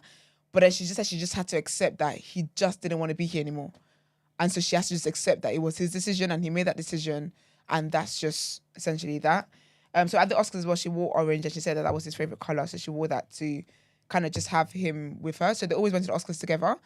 And so the interviewer asked her, like, are there things that are a trigger for you? And she said, yeah. She said there's things that, you know, just will bring back memories of him and all that kind of stuff and blah, blah, all that kind of stuff. But it was a very, very lovely interview. It's like 12 minutes long. It's on YouTube if you want to watch it. It's the Good Morning America with her. And she's dedicating the film to him as well. The film's called Shirley. I'm going to check it out when it comes out. I believe it's going to be on Netflix maybe next week, I think.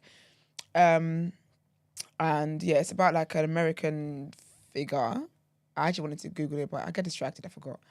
And apparently not a lot of people know the history behind that woman. So yeah, I'm gonna check it. I'm gonna check it out. I like Regina King. Anything she does, I just think she's just a wonderful woman. But big up her. Do you guys remember when Lil Mama walked on stage? Ciao. Is she back? Oh no, before that.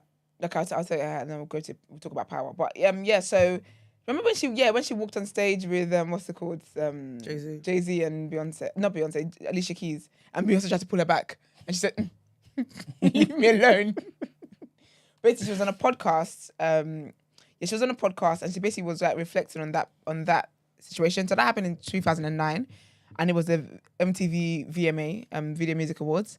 So she was on the J Hill podcast and she was talking about how difficult that time was, essentially, for her. She talked about how, she said, I had to deal with Ed Lover on the radio in the morning. So basically, she said she deeped what she did, afterwards, because people were like, oh my gosh, how could you do that? Like, how could you do... Didn't she say that it's because she's from New York, and in New York, like, it's a thing that like they do, like it's just like, someone that you respect kind of thing. Is like, you know what I mean? So you're hyping and championing them. That's how she told herself that to make herself feel better, and it didn't work. It didn't work because really and truly, you can't.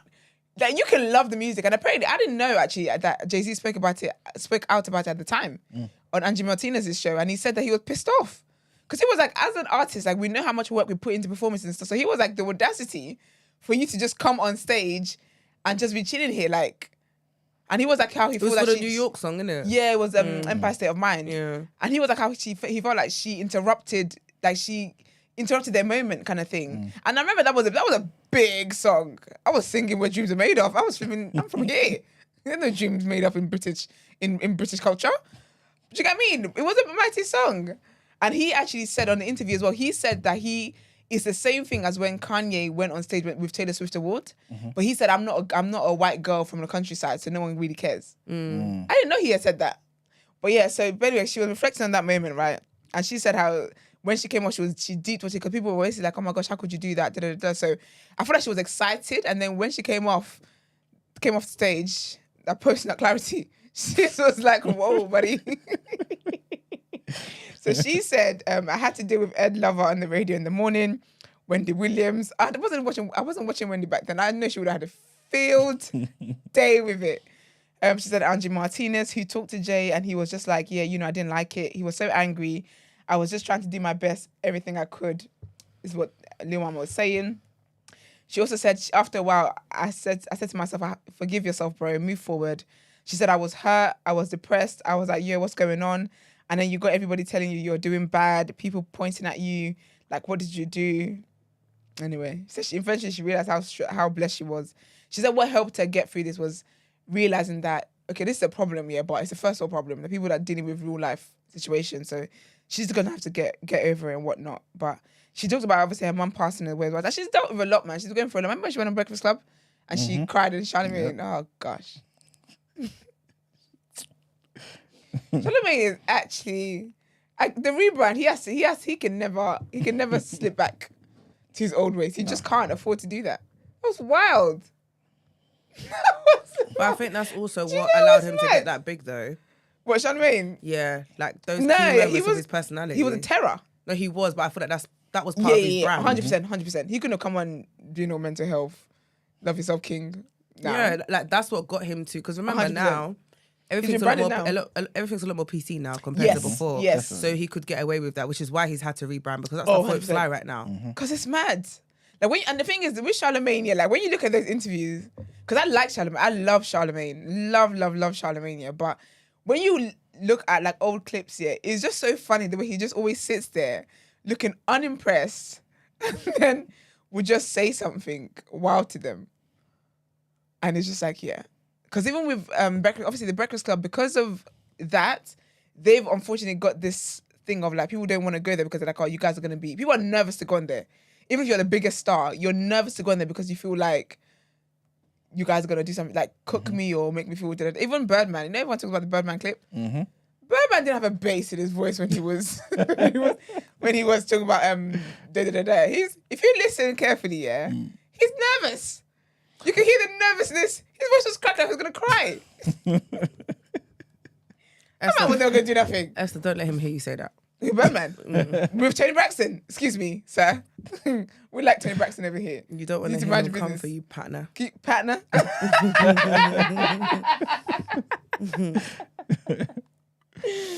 No, what time, man? Breakfast Club is too much, man. But yeah, so she went on, I remember when she went on Breakfast Club, I think that was after that she kind of lost her mum as well. I don't think people really knew about that, too tough. And then she had a breakdown. So she's really been through stuff, man. She talked about going through depression and a lot of stuff. But if you want to listen to the podcast, it's called the J Hill podcast, and the Lil Mama part, the Jay-Z part is from about 1 hour in, so you can save yourself the rest of the whatever else. Power, basically, well, Power Book 2, Ghosts version, put out the trailer for the next, and this is the final season. I don't get why people are so upset though, yeah, because I'm seeing so much outrage online, and they're like, oh, why are you cancelling the best one, blah, blah, blah, blah, which I hear, but it's like, at some point, where else is the storyline gonna go? Like, I feel like... I don't know, remember. I'm not ready to stop seeing Tariq. I'm a big Power fan, of course, yeah. Girl. I'm a big Power fan, of course, but I do feel like... You know what, actually? Because, let me be honest, this... In the beginning, it was stupid. I'm gonna say season 1 was dumb. Human Braden. What season are we on now? What's it? Well, I think this is fourth. This is the fourth and final season. Okay, so season 1 I think was stupid. Like, it was actually dumb, and I thought this is so annoying. It's the fourth season, I think it is. Yeah. And then season 2 was better. Season 3 was juicy as heck. Season 2, but no, honey, they work for the check. 2 and 3, I'm gonna give you your flowers. They work. 3 in particular. 3 in particular was they were right. Like you, now, they put in overtime. So I'm like, I get it, because I guess maybe I'm just like, you don't want it to, because remember, I thought Power in the beginning was really good. Then it started getting stupid. Yep. And not realistic. What part got stupid for you guys? Huh? What part? I don't want to see Rayner's ghost, and I don't want to see Ghost's ghost, and you know that kind of stuff. Yeah, it started getting that stuff is when it's just like, But do you think though, the reason why you might feel like this is because the original Power ended? Because I'll be real with you, I never saw Ghost dying. So when Ghost died, I was shocked. So because I feel like, do you think like it's because Ghost has died, it feels like there's an end to these things now? No, I guess I'm just figuring out at what point does Tariq get bagged, and you know what I mean, because I can't see Tariq get bagged. No, I know, but I'm just free my guy. But I'm just talking about in terms of like realism. Do you see what I mean? How long is it gonna go on for? Yeah, and like, but then again, Braden caught his first body last season, so everything's changing. Do you know what I mean? Braden is so funny, man. But yeah, I mean, it would be a shame for it to be the last one because I'm not gonna lie, I do enjoy Power. Like this season of Power, the characters, like I'm invested. Do you know what I mean? I think it's definitely out of everything that's out, it's definitely sick. It's proper sick. I haven't watched the other ones. I don't care. But yeah. 50 Cent posted yesterday. He said, "Brace yourself for the final chapter. The 2-part final season of Power Ghost premieres on June the 7th." So it's a 2-part final. I hear people do stuff like that. So the first So why don't he just do season 5 and season 4 and 5? No, it's not that. You know, like when they have a season, they're gonna have a break. Yeah, I know. But for me, your breaks usually are like 6 months. Like what's gonna happen is it's gonna come out in June. It's gonna end like end of summer, and then we're not gonna get it back probably till the new year. No. So the first part starts on Friday, the 7th of June. Big up my birthday. Look at that. It's a gift to you. Love that for me. When I saw it, I said, yeah. They knew. And then the second part actually is September. Okay, so I'm thinking, how many episodes are we doing though? Because if it's 8 episodes, don't waste my time giving me 4 then 4. That's why I thought it was going to have a big gap, because I thought what they would do is like 8 episodes, like do a full season. Yeah. And then break and then come back and continue it on. Crodcrow says, Power Ghost has gone far-fetched for me. Can't believe a college kid is taking out big plugs and moving hella drugs from his college room. That's what I'm saying. Do you know what's so mad? The one thing I will say, like, character development is amazing because the way I hated Tariq's guts. Oh man, I hated that kid so much. Yeah, but you know why you don't hate him anymore? Because there's no one else. There's no one else. I don't have Ghost to love. You don't have. That's like it. He's the only, because you ain't gonna love Braden over Tariq. Let's be honest, right? And you're not. And you need to find someone to be invested in for. Do you know what I mean? I don't have Ghost to love. This is what I'm saying. But I also think Tariq's gone sick though. Yeah, exactly. He's improved. Yeah. I think even if Ghost was in there, I can't lie to you, because I started to think Ghost, when he had the guy locked up in jail and then opened a letter and say, I knew you fucked some little nigga. That was hilarious. That was hilarious. That was like my favourite part. I was so happy. I watched it back so many times because I also wanted to hear his voice again. I know, I really missed him, man. You should have just given the guy the raise. Honestly, you should have given him the raise. You should have given him. But they can't afford him now, though. No, they can't. I think it's gone too far. Like for them to ever try bring him back, they can't afford him. No, they can't. But one thing that I do think is out of order, though, is that the cast actually found out this was a final season when we found out. Yeah. Oh, serious? Yeah. So Michael Rainey Jr., that's Tariq. He wasn't Insta live, and he was saying, people were obviously asking like, "Oh my gosh, it's the final season." And he basically said, I don't know what you guys want from me. I found out when you guys found out. He was like, I guess it's the power, the higher ups and whatnot. He and Braden Giovanni in real life have a podcast and stuff like that. But he was saying how they've both been writing stuff. So he was like, it's not going to be the last time you actually see both of us working together. He's like, we've got some stuff we've been writing, we've been doing some work. So he's like, this is not going to be the only role you ever see from us, kind of thing. But I thought that was sad that they actually only found out when everyone else found out. But then how true is that? Well, then to be fair, 50 Cent is a troll because I saw that post and then I saw 50 say yes because you never pick up your phone. Okay, like he was like he thingied it and was just like because he never answers his phone. So I don't know how would you know? Yeah, how would you know? How would you know? Because you don't answer the phone when anyone calls you. Exactly. But on his stories, which he deleted. But he did say, don't ask me nothing. I don't know what's going on in them offices. Laughing my ass off. They're tripping. Final season on the way, though, I guess. And then he reposted a tweet. Someone tweeted saying, ain't hear from Stars or Lionsgate once about the show's trajectory. Literally sat in their faces last month with a pitch. And all I kept hearing is how much they adored the work done on Ghost. Adored it so much that they didn't bother to tell anybody on staff we got canned. I don't know who this is, actually. Who is that? But then Tariq reposted that and said, not Tariq, Michael reposted that and said, my fellow writer said it best. So there was a writer on the show. We knew, but not the way we should have, essentially. But as 50 Cent said, you didn't pick up your phone. He did go on to say as well, as in Michael Rainey Jr., who plays Tariq, went on to say, portraying Tariq St. Patrick, that's such a powerful name, you know. I could be a St. Patrick.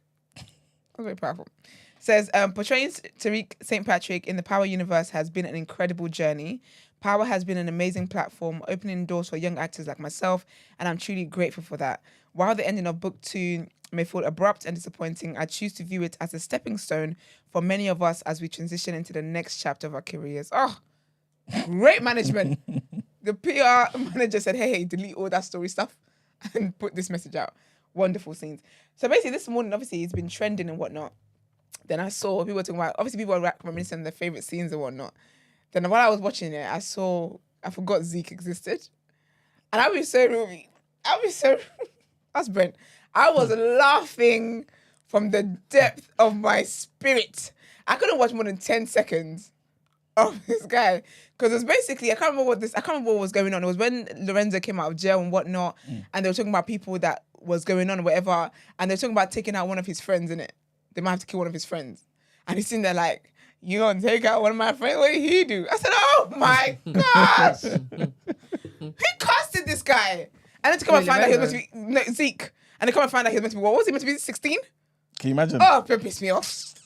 And the way he was like, anyway, big up him in it, but it's just not it. I remember as well, I don't know if you guys ever saw that clip when they were in the club.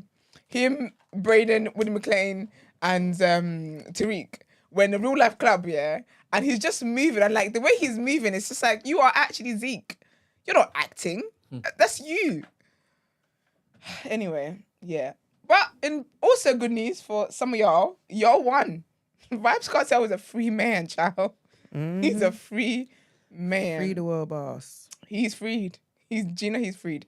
So remember, I think it was a couple of weeks ago, I told you that there was a trial going on. He'd made an appeal to UK court in London, actually, a London court. Well, Court of Appeal in London, essentially.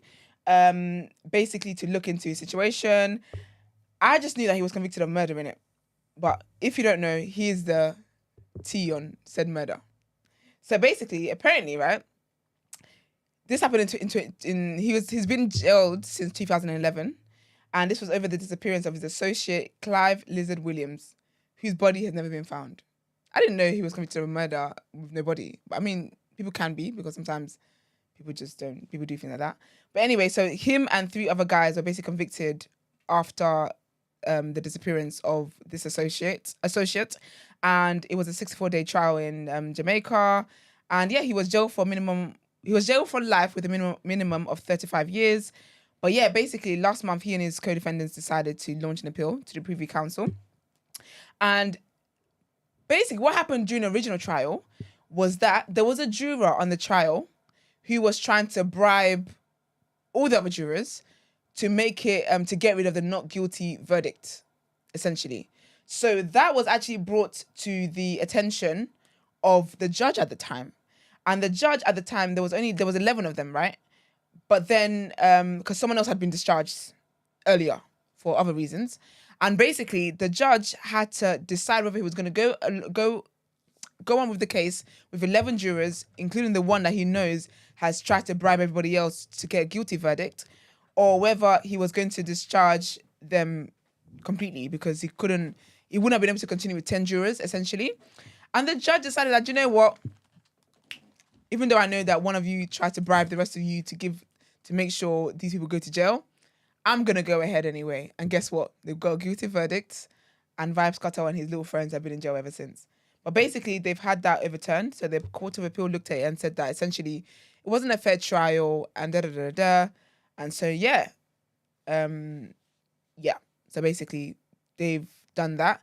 However, though, from what I am reading, the Court of Appeal in Jamaica will have to decide if they're going to put them back on trial again, essentially. A retrial, essentially. But yeah, man. But I guess at present, the man is a free man. It's so interesting, though, seeing people celebrate it online. Because obviously, there's a murder involved. But you know, like when it's like people that you see have moral police for littler things, you know, concerts and such. And then you see them celebrate the fact that alleged murder has been free. It's like, interesting. Anyways, that was a mouthful. You said alleged murderer? Wasn't he? That's what he was jailed for, right? Yeah, but then there was no alleged in it. We say alleged. Because there was nobody, and also there was one of them trying to bribe somebody else to make sure that they go down for it. So he got jailed for 35 years minimum. With no body? No, nobody. But that happens though. You can do that. Serious? Legally, yeah, because sometimes some people, they know where they get a body in it. There's a young girl, I don't know if you remember years ago, this young girl who went missing from a church, a black girl. Her body's never been found. But basically, she used to go to this church, right? You know, one of those churches where it's like a cultish, in my opinion, where, you know, it's like, you can't eat this. You're all going to be, it's like your family, whatever. And I remember it was around Christmas because her mum had said that she hadn't heard from her around Christmas since like this day in December. I wish I remembered her name now. Young black girl. She's a uni student. And she just gone missing and whatnot. And then when they were looking at CCTV, when they were doing investigations, whatever, they found out that there was a member of the church, some black guy that went to the church as well, older guy, who offered to give her a ride home. She never arrived home. They never found her body. He's been jailed. Never found her body, but they found her DNA in the back of his van and stuff like that. Remember the case? But they never found her body. Because sometimes as well, with some killers, it gives them, they get a power trip from the fact that you don't know where the body is. And so the family will never get closure because they don't know that they don't.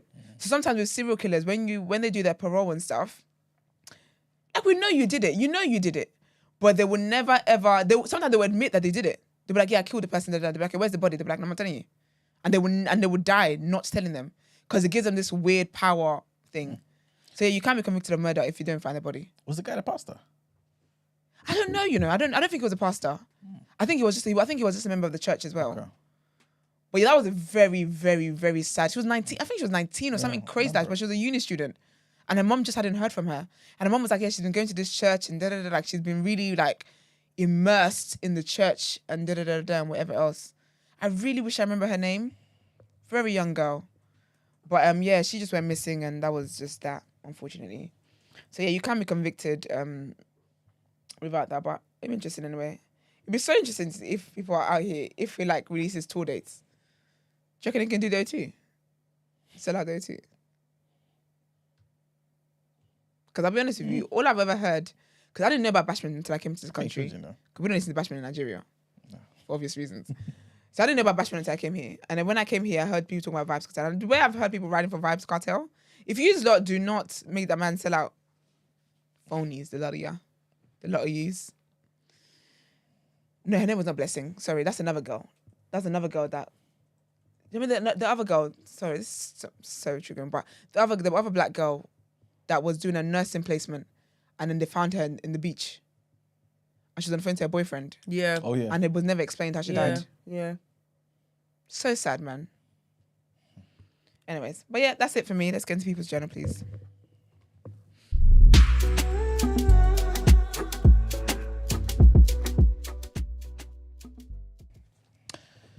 All right, people, welcome to the People's Journal, where I give you the news from an economics point of view. So the first thing I want to talk about is TikTok again, man. So obviously, you know, we've spoken about how TikTok are in a situation where they may be banned from the US. Well, the chief executive has come out, man. He's been appealing to the US users, man. And he did it directly on TikTok. He put out a video. He said, guys, please... Well, I'm adding the please. He said, keep sharing your stories. Share them with your friends. Share them with your family.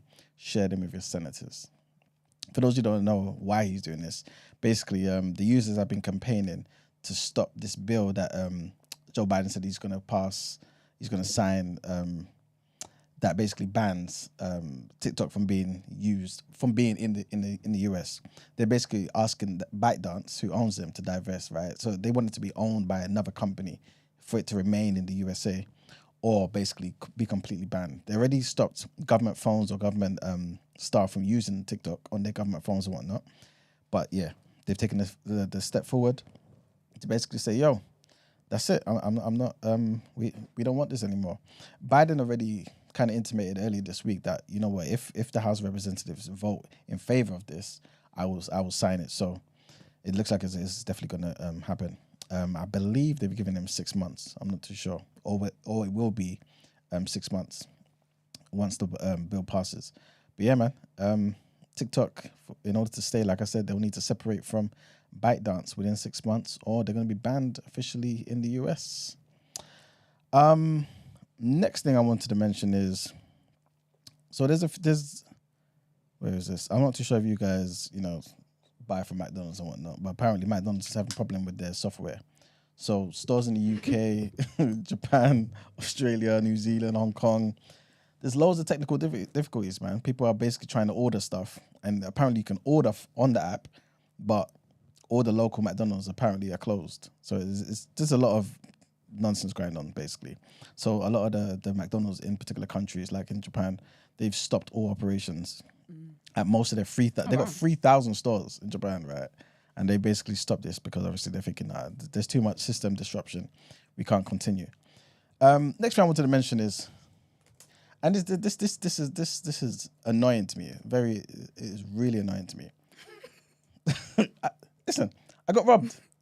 Yes. Of what? Oh, Money. that's the worst kind. Uber Eats. Let me tell you what happened. So Uber Eats robbed me. So, you remember the other day? Big up Mel, of course. She obviously supports the show all the time. Mel Baker, big up her. You know what I'm saying? Big up everyone who obviously listens to the People's Journal, takes notes, and obviously, Love that. you know what I mean, makes some good economic decisions. So, obviously, like I mentioned before, on Mondays, they've got this 50% offer, right? Oh, yes. On your groceries, right? Your fruit and veg, right? So, obviously, I'm minding my business, and I've forgotten about it. Big up Sarah as well. She listens to the show, obviously. And I saw her post saying, oh, big up TDA. Oh, yes. Yeah, exactly. That's So I was like, oh, crap, Monday. Let me jump on Uber Eats and take advantage of this 50% grocery deal that I told all our thousands of listeners about. Uber Eats, I hope you're listening. All right, cool. So I've jumped on and I'm buying grapes. I'm buying my bananas, couple loose apples too. Right, everything that I thought, you know what, gosh. fits in the amount so that I don't need to pay for delivery. Yeah. Right, Okay. cool. I don't know why I'm laughing because I'm upset, right? So, because obviously I have no business buying grapes for £2.50. I'm not meant to be buying grapes for £2.50. I'm only doing it because I know it's £1.25. Yeah, exactly. Cool. So I'm smiling. Cool. These animals, yeah. I've done my thing. Plus, I've got Uber One. Uber Eats, I'm cancelling my So Uber you should One. be getting extra discount. Everything. And you did say it to People's Journal. You see what I'm saying? Gosh. All right. So, by the way, I've told the customer service all this. I said, listen, I'm giving you a chance to rectify this before I come tell the people what you've done to me. I'm so done. All right, cool. None of these animals listen to me. Ben, please clip this up. So, You're going to tag them as well, yeah? 100%. Hear it. 100%. So I've done my thingy. Got all my groceries and that stuff I don't even eat like that. Spring onions. I thought, let me throw it in I'm there. so done. You know what I'm saying? Let me reach the threshold. You know what I'm saying? I might try a spring onion this week. Cool. So I've got my thing now. Come to £16 something. So I've hit the £15 threshold. Beautiful. Mwah. Because I know the value is really 32. £2.50. Yeah. It's killing me. It's mad. So I bought the thing. I've even seen it in my pending, in my Halifax account, say £16 something. Uber Eats, yeah. Cool. Next day, I get email saying, oh, you know when they give you your receipt? The crap says £32 something. How? Thank you very much. I go to my Halifax. The pending amount has changed to £32 something. This is insane. I said, That's wait, weird man. though. So how did it happen? You have to ask the thieves. I don't know how they did it. But basically they did it. Right? So you asked for a refund? So I said, yo, what's going on with my Take so-and-so, your yeah? grapes back. You know what I'm saying? Take your damn grapes back. I said, yo, what's going on? One of these people responded to me talking about, oh, you know, it's just an authorization thing. It's normal for you to see it in your pending, but the amount is going to adjust. Okay, so when it comes out, they're going to take out £16. Thank you very much. Okay, that makes sense. But just give it some time. And if you don't believe me, essentially, this is what they said to me. If you don't believe me, call up your bank. You'll see that the money has not been taken. Okay, I should have read this verbatim for you Yeah, people, you're right? pending. Yeah, fair. Thank you. Fair. I've forgotten about it. 6 Never days Mondays later, come. 6 days later, I'm like, wait a minute, Uber Eats next money's coming. Let me sort this out so that on the Monday, hopefully I'll take advantage of this offer again and tell the people how wonderful Uber Eats is, which I will never be doing again, right? So, I've checked it now. It's still These people have taken, now it's taken now. It's not pending no more. They've taken the 32 something. But I was gonna say though, how can I didn't think a pending transaction could change. This is Neither what did I'm I. saying. So when they said that, I would have been at that's cap. This is what I'm saying. Because But I'm pending thinking- account does Do you not know why I change. say that? Because if I go to the bank and I want to dispute a pending transaction, they will say there's nothing we can do until the transaction taken out. Exactly. So how's it going to change Precisely. Einstein? But I thought it's been years since I worked at the bank. Maybe they've changed Maybe they things. changed their You know what I'm saying? processes, innit? Cool. I tell these animals, listen, What's going on? Why have you people taking my peas? Give me excuses. We need proof. Proof of what? Why do I need to screenshot that bloody? I got 50% discount. You guys know. You know you put it on Mondays. Thank you very much. I said this to them. Oh, you know, long story short, talk about there's nothing we can do this time. There's a lot you can do. Why don't you? So I went onto the Instagram, see bare people complaining. I said, cool. I don't want to be one of these people that just be amongst them saying Uber robbed me. I said, oh, fine. Because I've seen a lot of them, like I've seen Uber Eats respond to these people and say, look, DM me. So I thought, you know what? I don't want to put your information. I'm not a snitch. I'm not a hater. Let me go straight to the DMs like you're telling these people to as well. Let me give you an opportunity. I go to the bloody DMs, telling me the same bollocks. It seemed like I'm talking to AI. Oh, yeah. So, you know what I'm saying? Yeah, you got to talk to a person. And I'm thinking, what's going on there? So I was like, listen, I told many people about this offer. I'm giving you an opportunity to rectify this. Tell them, bro. Before I tell them what you're capable of. I know some people have obviously benefited. You know what I'm saying? But I'm now reluctant to spend with Uber Eats. I'll be cancelling my Uber one. But that's weird though, because like you just said, why would it change? The thing is, why is it a scam? It's clearly a scam, but are they allowed to scam? Uber Eats is a big company, you know, like they're not small. So that's your bank. For you to be doing scam with your chest like this, it's disgusting. It's beyond but me. You know what I'm saying? And maybe it might even be a system error, because obviously maybe, I don't know, maybe this is why they're thinking, how is this even possible? You know what I'm saying? But still, you've not even got anybody to come and speak to me and be like, yo, okay, Now you give me bloody AI to talk to. I'm telling you about the situation.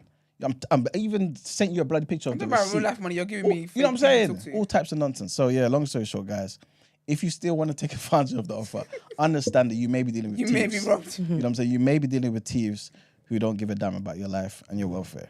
So Uber Eats, I gave you an opportunity. You know what I'm saying? That's wild though. I'm disgusted.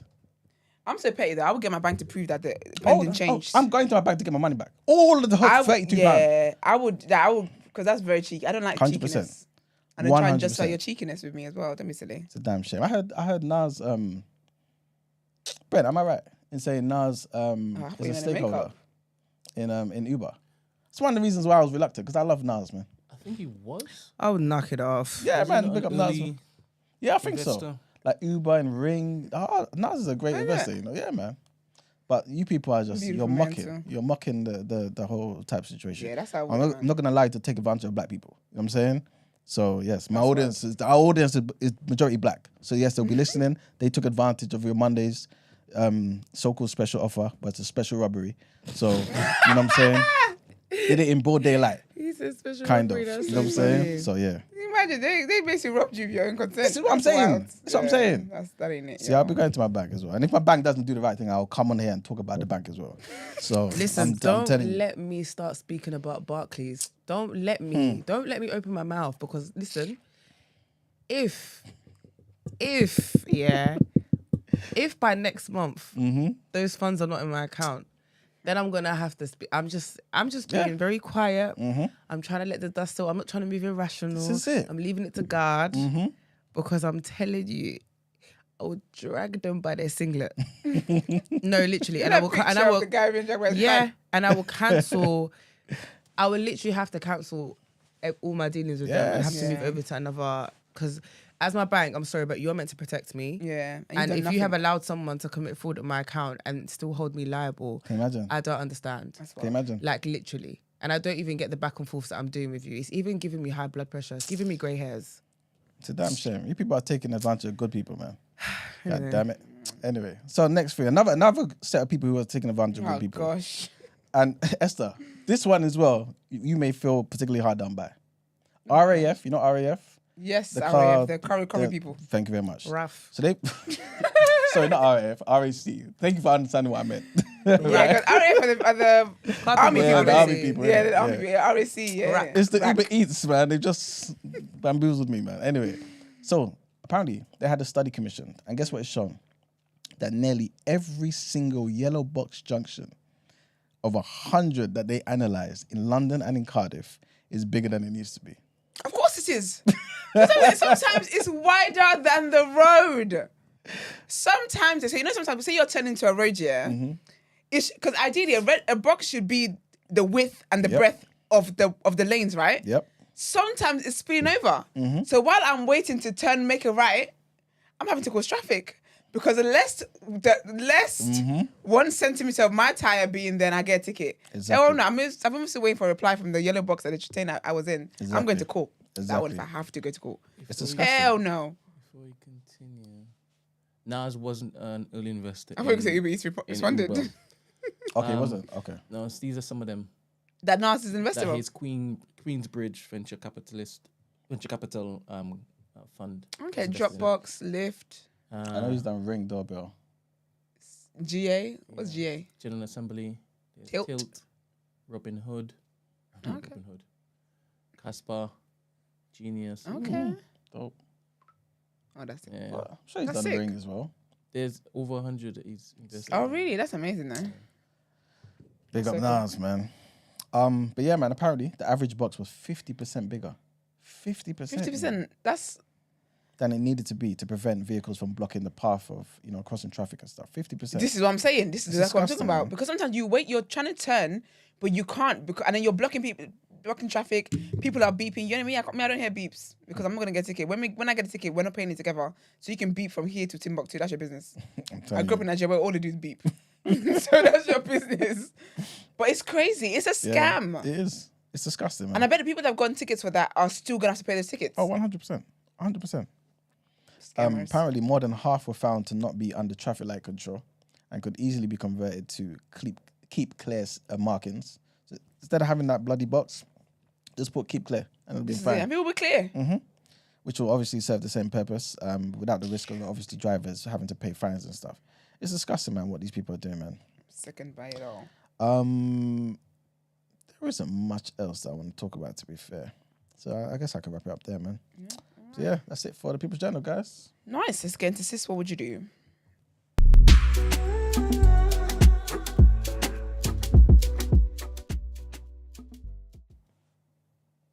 Sorry, bear with. Bear with.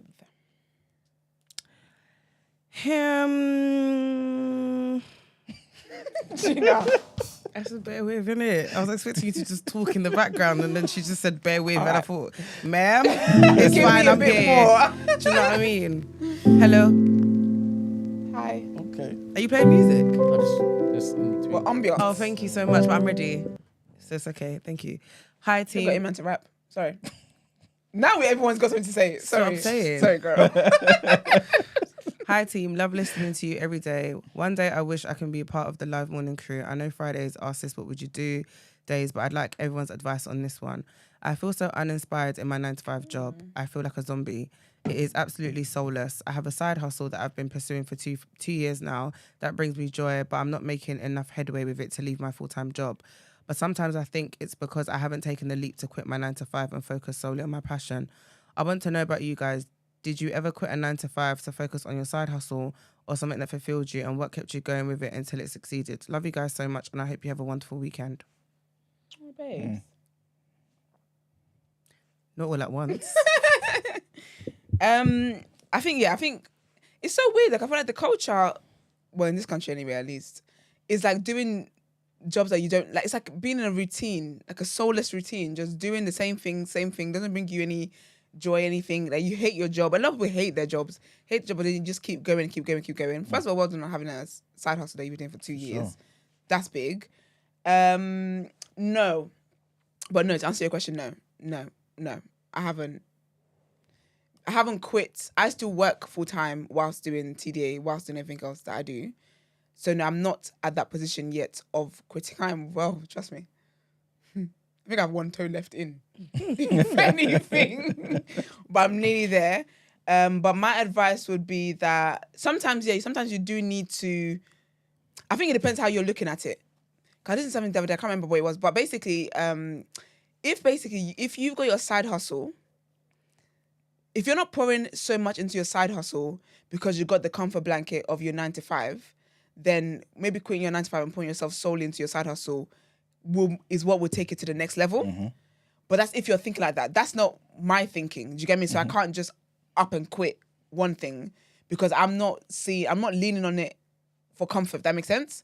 So if you feel like quitting your 9 to 5 will help you pour into it, and I think if you're in a job where you're saying it's soulless is deep, honey. So if you feel like, do you know what, I need to do something that I enjoy, man, your 9 to 5 is something that you enjoy, your side hustle is something you enjoy a lot more, then maybe it is time for you to take that leap. And when your side hustle is the only thing now that's your only hustle, you will pour and do everything you have to do to make it go off. Do you get what I mean? So there is that, but I will say as well, because of the climate we're living in, unfortunately, we're in a place where there's it's a cost of living crisis, there's all that stuff going on. My advice is that you at least have some money saved.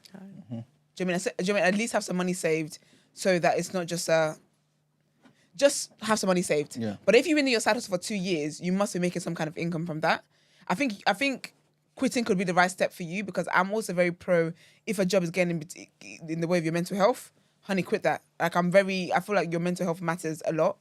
So if you're at that point, then yeah, but I do think where you can, try to make good enough plans to at least keep you afloat for a while. Yeah. Don't just jump. You know what I mean? Not knowing where you landed on. But that's what I would say.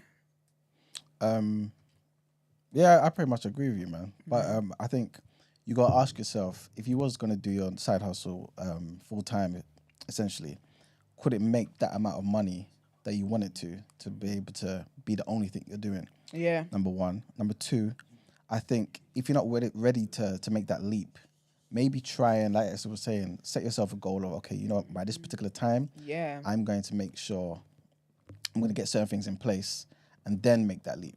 And in that time, make sure that date basically factors in the amount of money that you need to put in some sort of an emergency fund or something just to keep it afloat. You know what I'm saying? So you're not stressing too much about the situation that you're now in.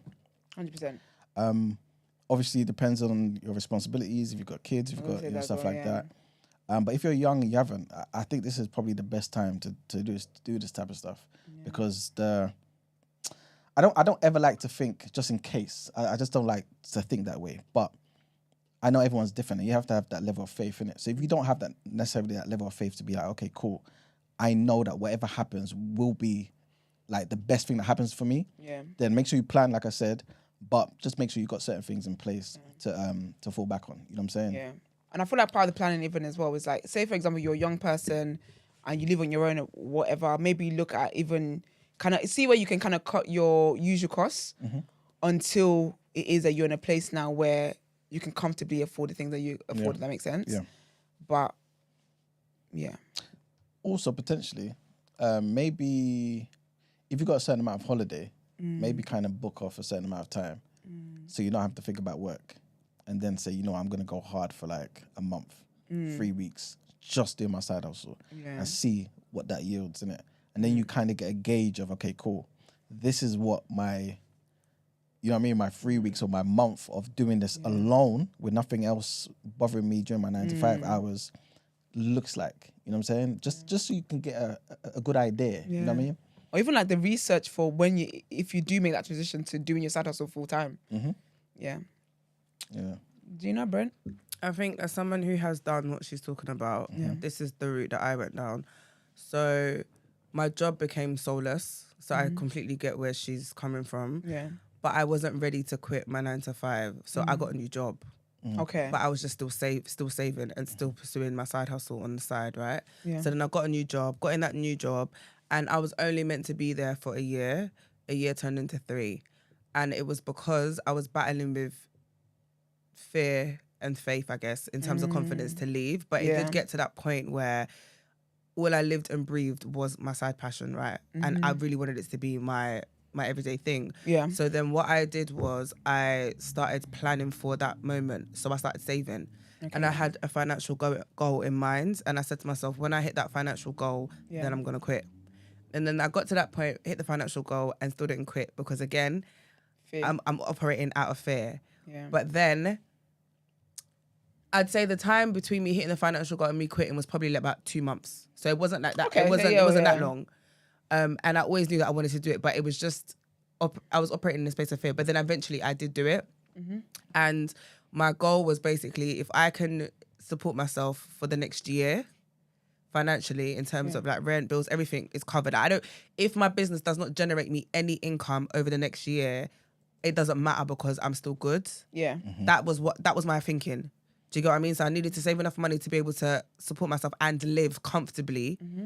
And if I can do that, then I'm in a good place to like then go into my side hustle. So when I finally got there, I just plucked up the courage and then finally did it. And I haven't looked back since. So I'm definitely a firm believer of doing like what you're talking about. I know what it's like to be in a soulless job and not feel like you even want to be there. Do you know what I mean? So I definitely think you should look to pursuing your side hustle permanently, but you can't just do it on a whim. I'm never going to sit and tell you to quit your job tomorrow, especially I did this when 2017.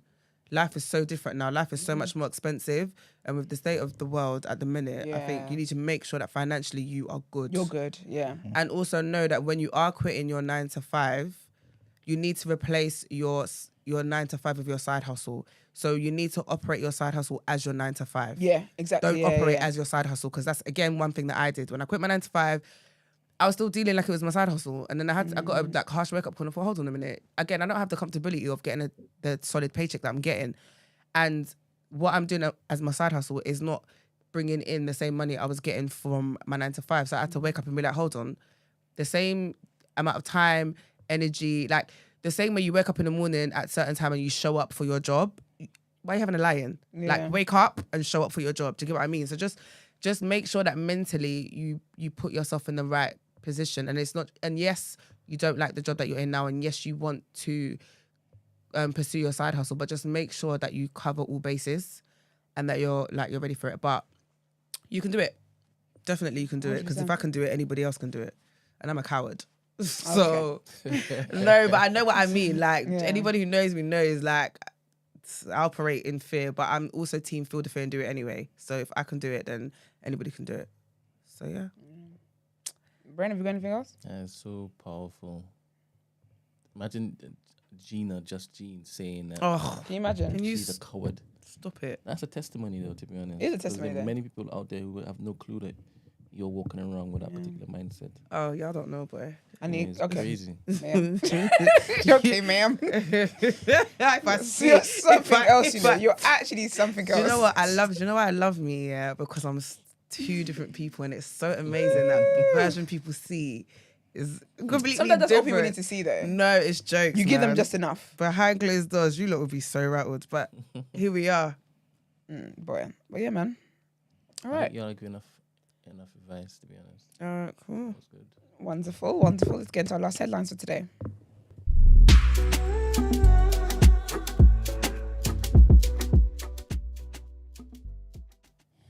All right. Before I continue, we have somebody in the studio who doesn't. I was going to say, because I was going to cuss you, because I said, he sorry. doesn't want to basically. I was going to say, so you're just going to have somebody up in here and not tell us who this is. And I'm looking at Gina and Iman and said, no one's going to say anything. No, I said hi. Okay, I thought. Can you send to Gina, please?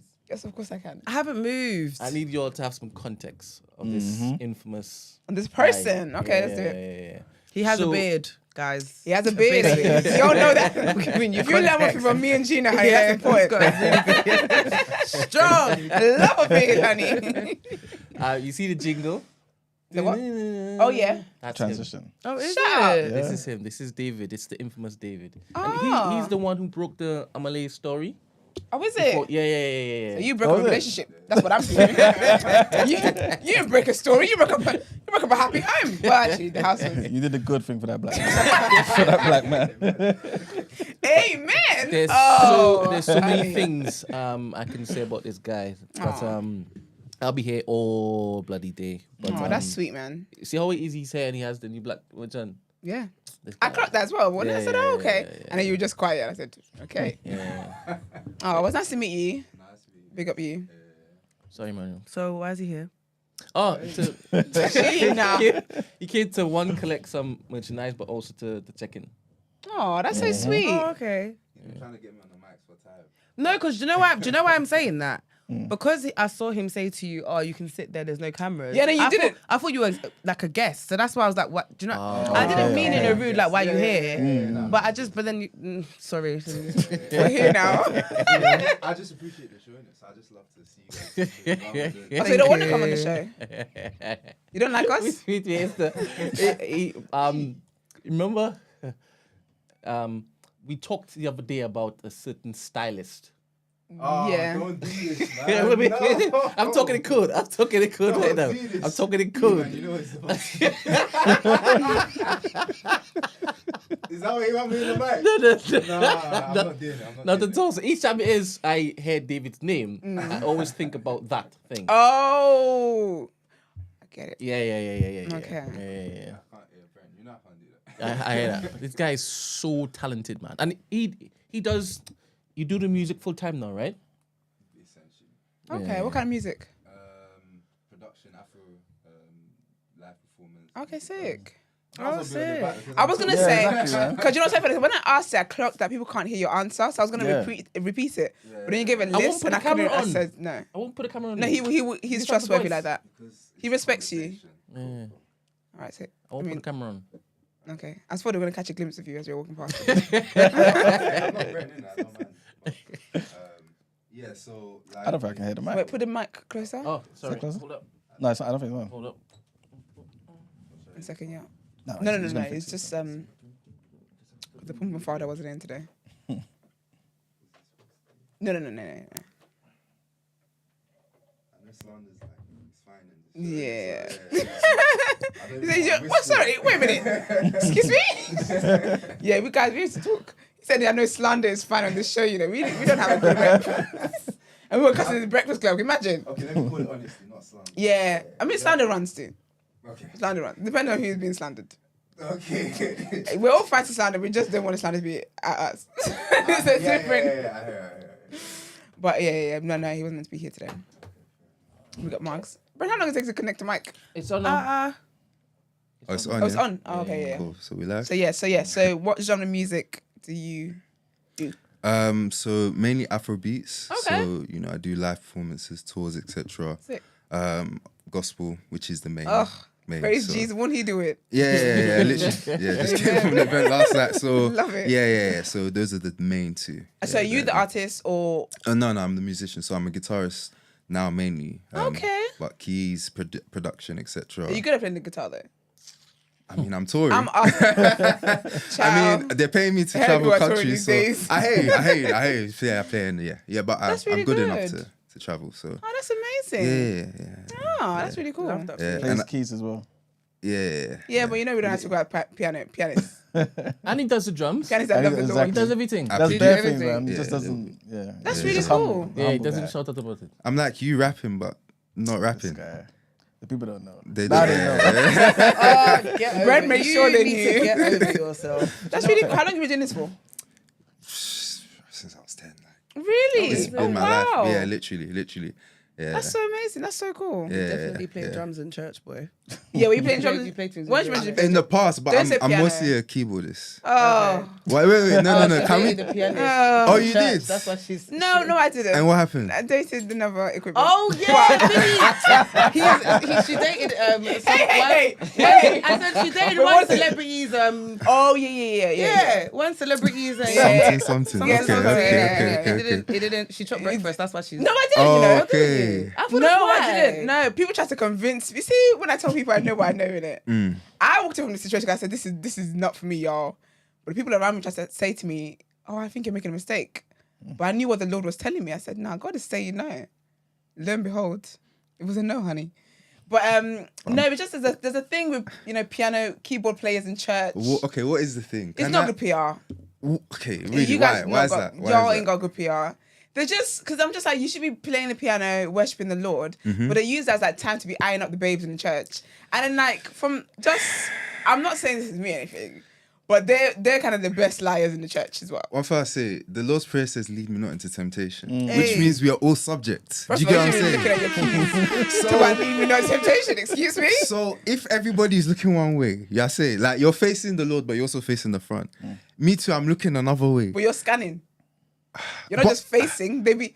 No. Do you know what it is? Sometimes it's genuine because we want to know: is Yeah. everyone in the spirit? Which way is things flowing? Okay. So initially it's honest, yeah. But then when one or say two initially, babes, can you imagine? you're seeing consistent eye contact. That's when things go left. So I'm sorry if this was the experience you went through. I apologize on behalf of keyboardists everywhere. It's not our intention, but the devil has his way of working. Not sure being used by the devil in the house of the Lord. Imagine. But everyone's human in it, so yeah, I'm saying there's some good ones out there. But yeah, everyone's different. Some good ones out there. So yeah, I hear. No, to be fair, I was going to say what equipment was. Yeah. But no, to be fair, people are good people. Yeah, there's some. I won't speak forward because I'll say that and then I've heard the stories myself in it. So some of the stories are wild, man. Some of the stories are wild. Chopping breakfast in the house of the Lord is mad. But isn't the PR and church boys in general like in the mud right now? Yeah. So I don't know. I'm derailing, but as girls, so what? When you're seeing someone, they're like, "Oh, I go to church as a guy." What goes through your head is that? Oh. You can't just tell me you go to church. That don't mean nothing, bro. Cool story, bro. Like we all do. We all do. Okay. No, we don't all go. No, but I'm like, not gonna lie. I don't.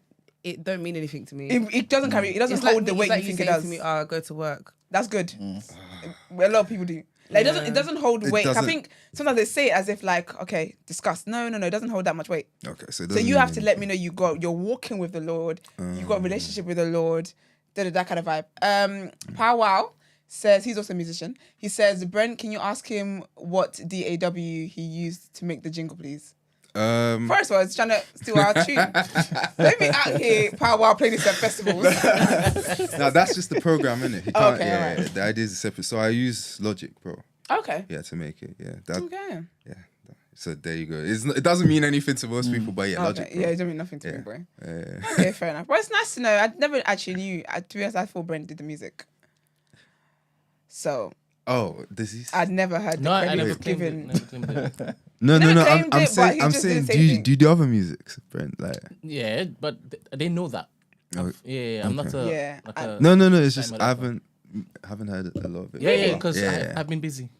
Wait, why are you defensive? I'm just saying, like, I've been busy. Yeah. But I would like to say that, like, since the genesis of this, with everything going on, like, I love tuning into you guys. Like, oh, thank you. Appreciate that, man. It's not like I just made the beat and it's weird because when I came in here, like, I seen you all, and obviously you guys don't know me, but it's like, you guys tell so much on this show. This is like a daily diary. Like, I know... You about to make me read random Monday. I know Gina's stories, Ghana, all of that. Oh, yeah. I know Esther's beliefs. I know Iman's fake religion, switching and that.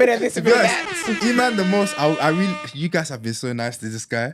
But have you known him for long? Yeah. Because the fasting thing, the going to mosque thing, that one spun my head. He's fasting for Ramadan. He's fasting right now. It's spinning my head, bro. Imagine. It's spinning my head. But yeah, sorry. Let me know.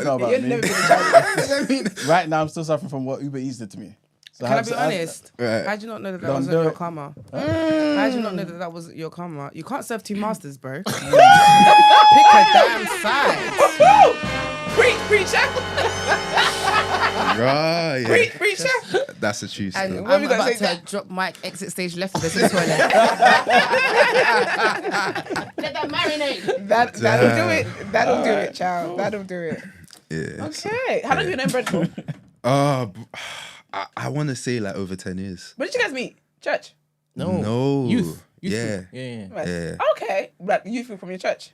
No. What was it? Was it not D4? Was it? Yeah, it was. It was a youth charity organization. Oh, really? And he made the mistake of telling me that he did music. He's talented. Yeah. So initially he wanted a band. Yeah. Okay. And my band were all not on job. Like I kept asking them for deadlines, submit your stuff. So eventually I just created the sounds for the live stuff he wanted. And he was like, wait, you produce this? And I was like, no, I just did everything on the program because no one's, but this is how it would sound. He's like, no, you're a producer. So I'll be honest here because I feel like, okay, so he literally dragged me into production. I did not want to do production. I was just keyboardist, and then he introduced me to programs, plugin sounds. Yeah. And I started seeing, like, this thing, there's a future here. Yeah. So literally from that encounter, without that, I probably would not have gone into the music production, honestly. Oh. Yeah. So that's really sweet. He's a big part of my formation and in what I'm doing now. He's a massive part. That's really sweet. Yeah, this is one of the most genuine, authentic black Christian fellas. He's mad talented. That's really sweet. Yeah. Beautiful. Very wholesome. Very wholesome. Very wholesome. So I have to shout Brent. Brent, he's he's done a lot for me personally. Yeah. Let alone everyone I've seen around. Yeah, that guy, he pours into people. So this is a sometimes I'm like, you know at the beginning he said he didn't sleep. I was like, okay, what's new in it? Man said he didn't go gym for 3 weeks. I'm like, okay, what's new? Like, so. Yeah. Aww. Yeah. Oh, Brent. Oh, babe. Aww. Headlines. Yes. It's a trigger warning because we just had a very wholesome moment. Oh, here we go. Back to reality, people. Come on. I wouldn't say it's a big trigger warning. This is just all right. It's just all right. Okay, well, it could be worse, to be fair. It's about our French president. So he's deflecting. Because obviously we know about the Walker Jog situation with his wife or husband. We don't know. But basically, he has called out Vladimir Putin and has pretty much said that, Russia is an adversary that will not stop in Ukraine if it defeated Kiev's troops in the 2-year conflict, basically, right? And he's basically saying to all the European countries, listen, we need to not be weak and get ready to respond, just in case he defeats Ukraine. So Macron caused controversy last month after he said that he could not rule out the deployment of ground troops in Ukraine in the future, with many leaders distancing themselves from that, while others, obviously, like him, especially in Eastern Europe, expressed support.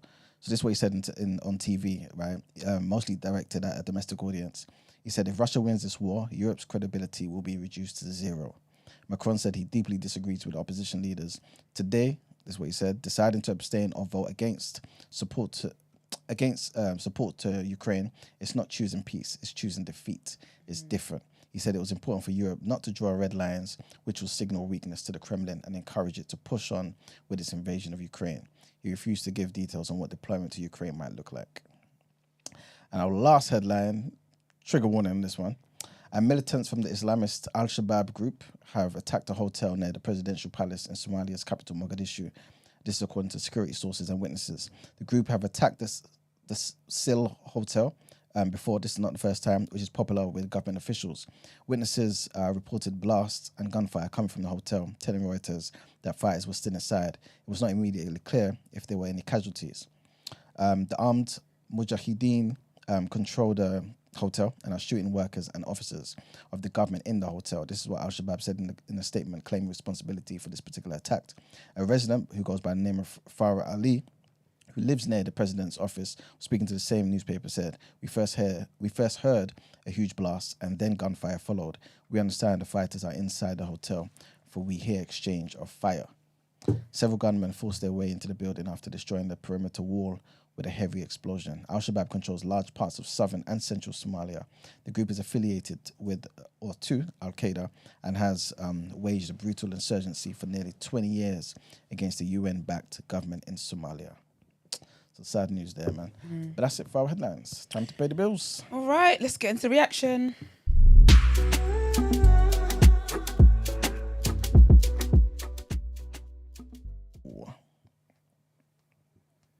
Let me scroll. Oh gosh, it's a lot. I would have said Atlanta. I was like, Atlanta plays football. Well, probably to be fair. Gina, you got it? Gina. You go. Okay, fine. Sorry. All right, so Rangers played Benfica. See what I'm saying? Why are you laughing? That was just my throat. No, you laugh. Just my throat. That's why I don't want to do it. Before you clip me up and make me a meme. Well, you're not going to share it anyway. What did you say? You're not going to share it anyway. To be fair. Rangers 0. Sorry. Okay, Gina, I really was like, come on. All right. You can do it. All right. Come on, girl. Okay. So Benfica beat Rangers 1-0. AC Milan beat Slavia Prague 3-1. Villarreal beat Marseille. This is not fair. Is it Marseille? Yeah. Marseille? Yeah. Marseille. Mm-hmm. So Villarreal beat Marseille 3-1. West Ham United beat SC Freiburg 5-0. That's wild. Atalanta. That's what I know. beat Sporting Lisbon 2-1. Bayer Leverkusen beat Karabag, FK 3-2. Brighton and Hove Albion beat Roma 1-0 and Sparta Prague. Nope, sorry. Liverpool beat Sparta Prague 6-1. Okay. Yep. Listen, if you dare clip me up, I'm talking to you. It doesn't matter if I share it or not. You'll report my page. I will report. I'm gonna report your page, and I'm gonna feed you to the wolves. Fair enough. So don't do it to yourself. Because sometimes I think that Brent should give us a password to the TDA page. Because sometimes, But then, do you know what? Do you know what shocks me? It's not even Insta, it's TikTok. When I'm scrolling and I just see myself. Yeah, like, I guess. It always makes me. I'm just like, I mean, mind my business. go away. Oh dear. Okay, so yeah, sorry. The next thing is Josh Taylor. There's a big fight, man. A rematch that he was meant to be having with Jack Catterall, April 27th. Long story short, that's been rescheduled for May 25th. After the undisputed former super light world champion Josh Taylor underwent a minor eye procedure. So Taylor won a hugely contentious split decision in 2022 that only heightened, obviously, the beef between the two of them. After Taylor lost the last of his belts in June 2023 to Teofimo Lopez, a non-title bout with Catterall had been agreed for April 27th. We spoke about this on the show briefly with Marks. But yeah, long story short, I heard yesterday that the fight has now been pushed back to May 25th. Taylor has now clarified the cause of the postponement in a statement on social media. He said, "I had a minor eye procedure at the beginning of February. A subsequent checkup showed that I was on the right path for April 27th. I attended a final checkup yesterday, expecting to be signed off by the medical team. However, I was told that my recovery had slowed and I was advised to postpone the fight." Unfortunately. And the last thing really is just Anthony Gordon and Gerard Braithwaite, is that right, Brent? Have received their first England call-ups, and Ivan Toney has been recalled for the friendlies against Brazil and Belgium this month. The uncapped Aston Villa defender Ezri Konsa, who's 26, has also been named in the 25-man squad. Meanwhile, Esther, your boy, Southgate, said he received a call. No. Don't embarrass me for the guests, okay? No. We can't keep doing this. It's your friend. When am I going to leave this down? It's bad PR though. I'll never lie It's to you. horrible. It's horrible. You make Looking one like passing comment in this place, and now that's your identity. That's what they've been doing to me. Yeah, but you carry on do doing it to it. yourself. You are getting Let's the use get them. back to football. Gosh, oh, now you want to go back to football. Gosh. Anyway, so Southgate said he received a call from Arsenal sporting director Edu last week to say that the informed defender Ben White did not want to be considered for a selection. England manager Gareth Southgate says he has no issue with Ben White after the Arsenal defender made himself unavailable for selection for this month's upcoming friendlies. So yeah, man, he didn't want to be chosen, but the rest of them have been called up for this for the friendlies this month against Brazil and Belgium. So we'll see what happens, man. But that's pretty much it for the reaction. Oh no, sorry, Dillian White's gonna be fighting on Sunday, I believe. He's back after his, I almost said banned. He was not banned, not officially banned. Obviously, the last time that we were meant to see him was the fight against AJ, but obviously they found a substance in his test or whatever, and then yeah, long story short, he's gonna be back. I think Joe Joyce is gonna be fighting as well against Kash Ali, I think, on a Saturday. But yeah, those are the only. I think it is this week. But yeah, those are the only two fights that's really worth mentioning. To be fair, but yeah, that's pretty much it for the reaction. All right, let's get into our outro then.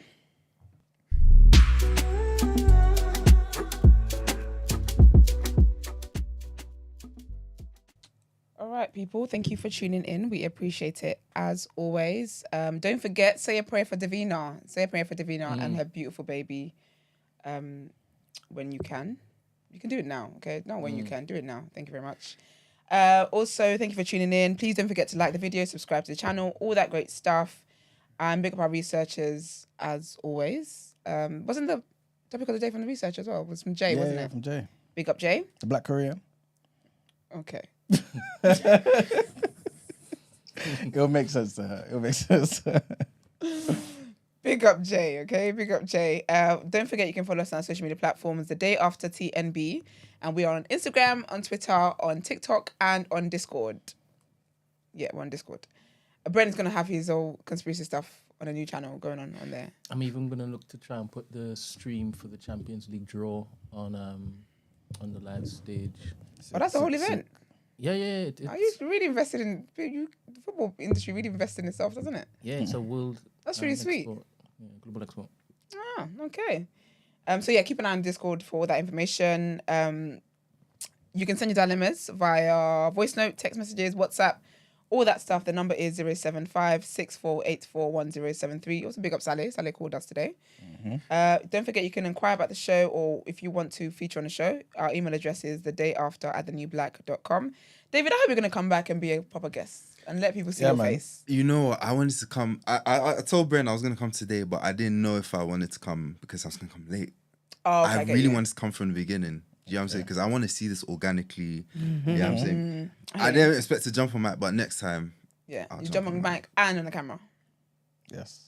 Maybe. Why do you want to be on camera? You're on stages. Maybe. Exactly, man. Excuse me. You're on stages. Why do you want to be on camera? Because you see how he introduced me with certain controversial content. You know, it's actually mainly because of Brent, you know. That I was like, you know, I don't know if this camera thing is gonna. What was controversial content? There's a lot of information that we have between us that sometimes I forget we have. So it's like once my face is on, and then, but it's cool. I don't mind. I'll be on camera. No, he'll be on. He can be on his best behavior. I don't think he would. Yeah, always. Nah, I'm missing. Like, he only does that with E-Man. I mean, what it was is I wanted to more so watch you guys do your thing. I never really wanted to necessarily be, you know what I'm saying, a guest or a speaker, but.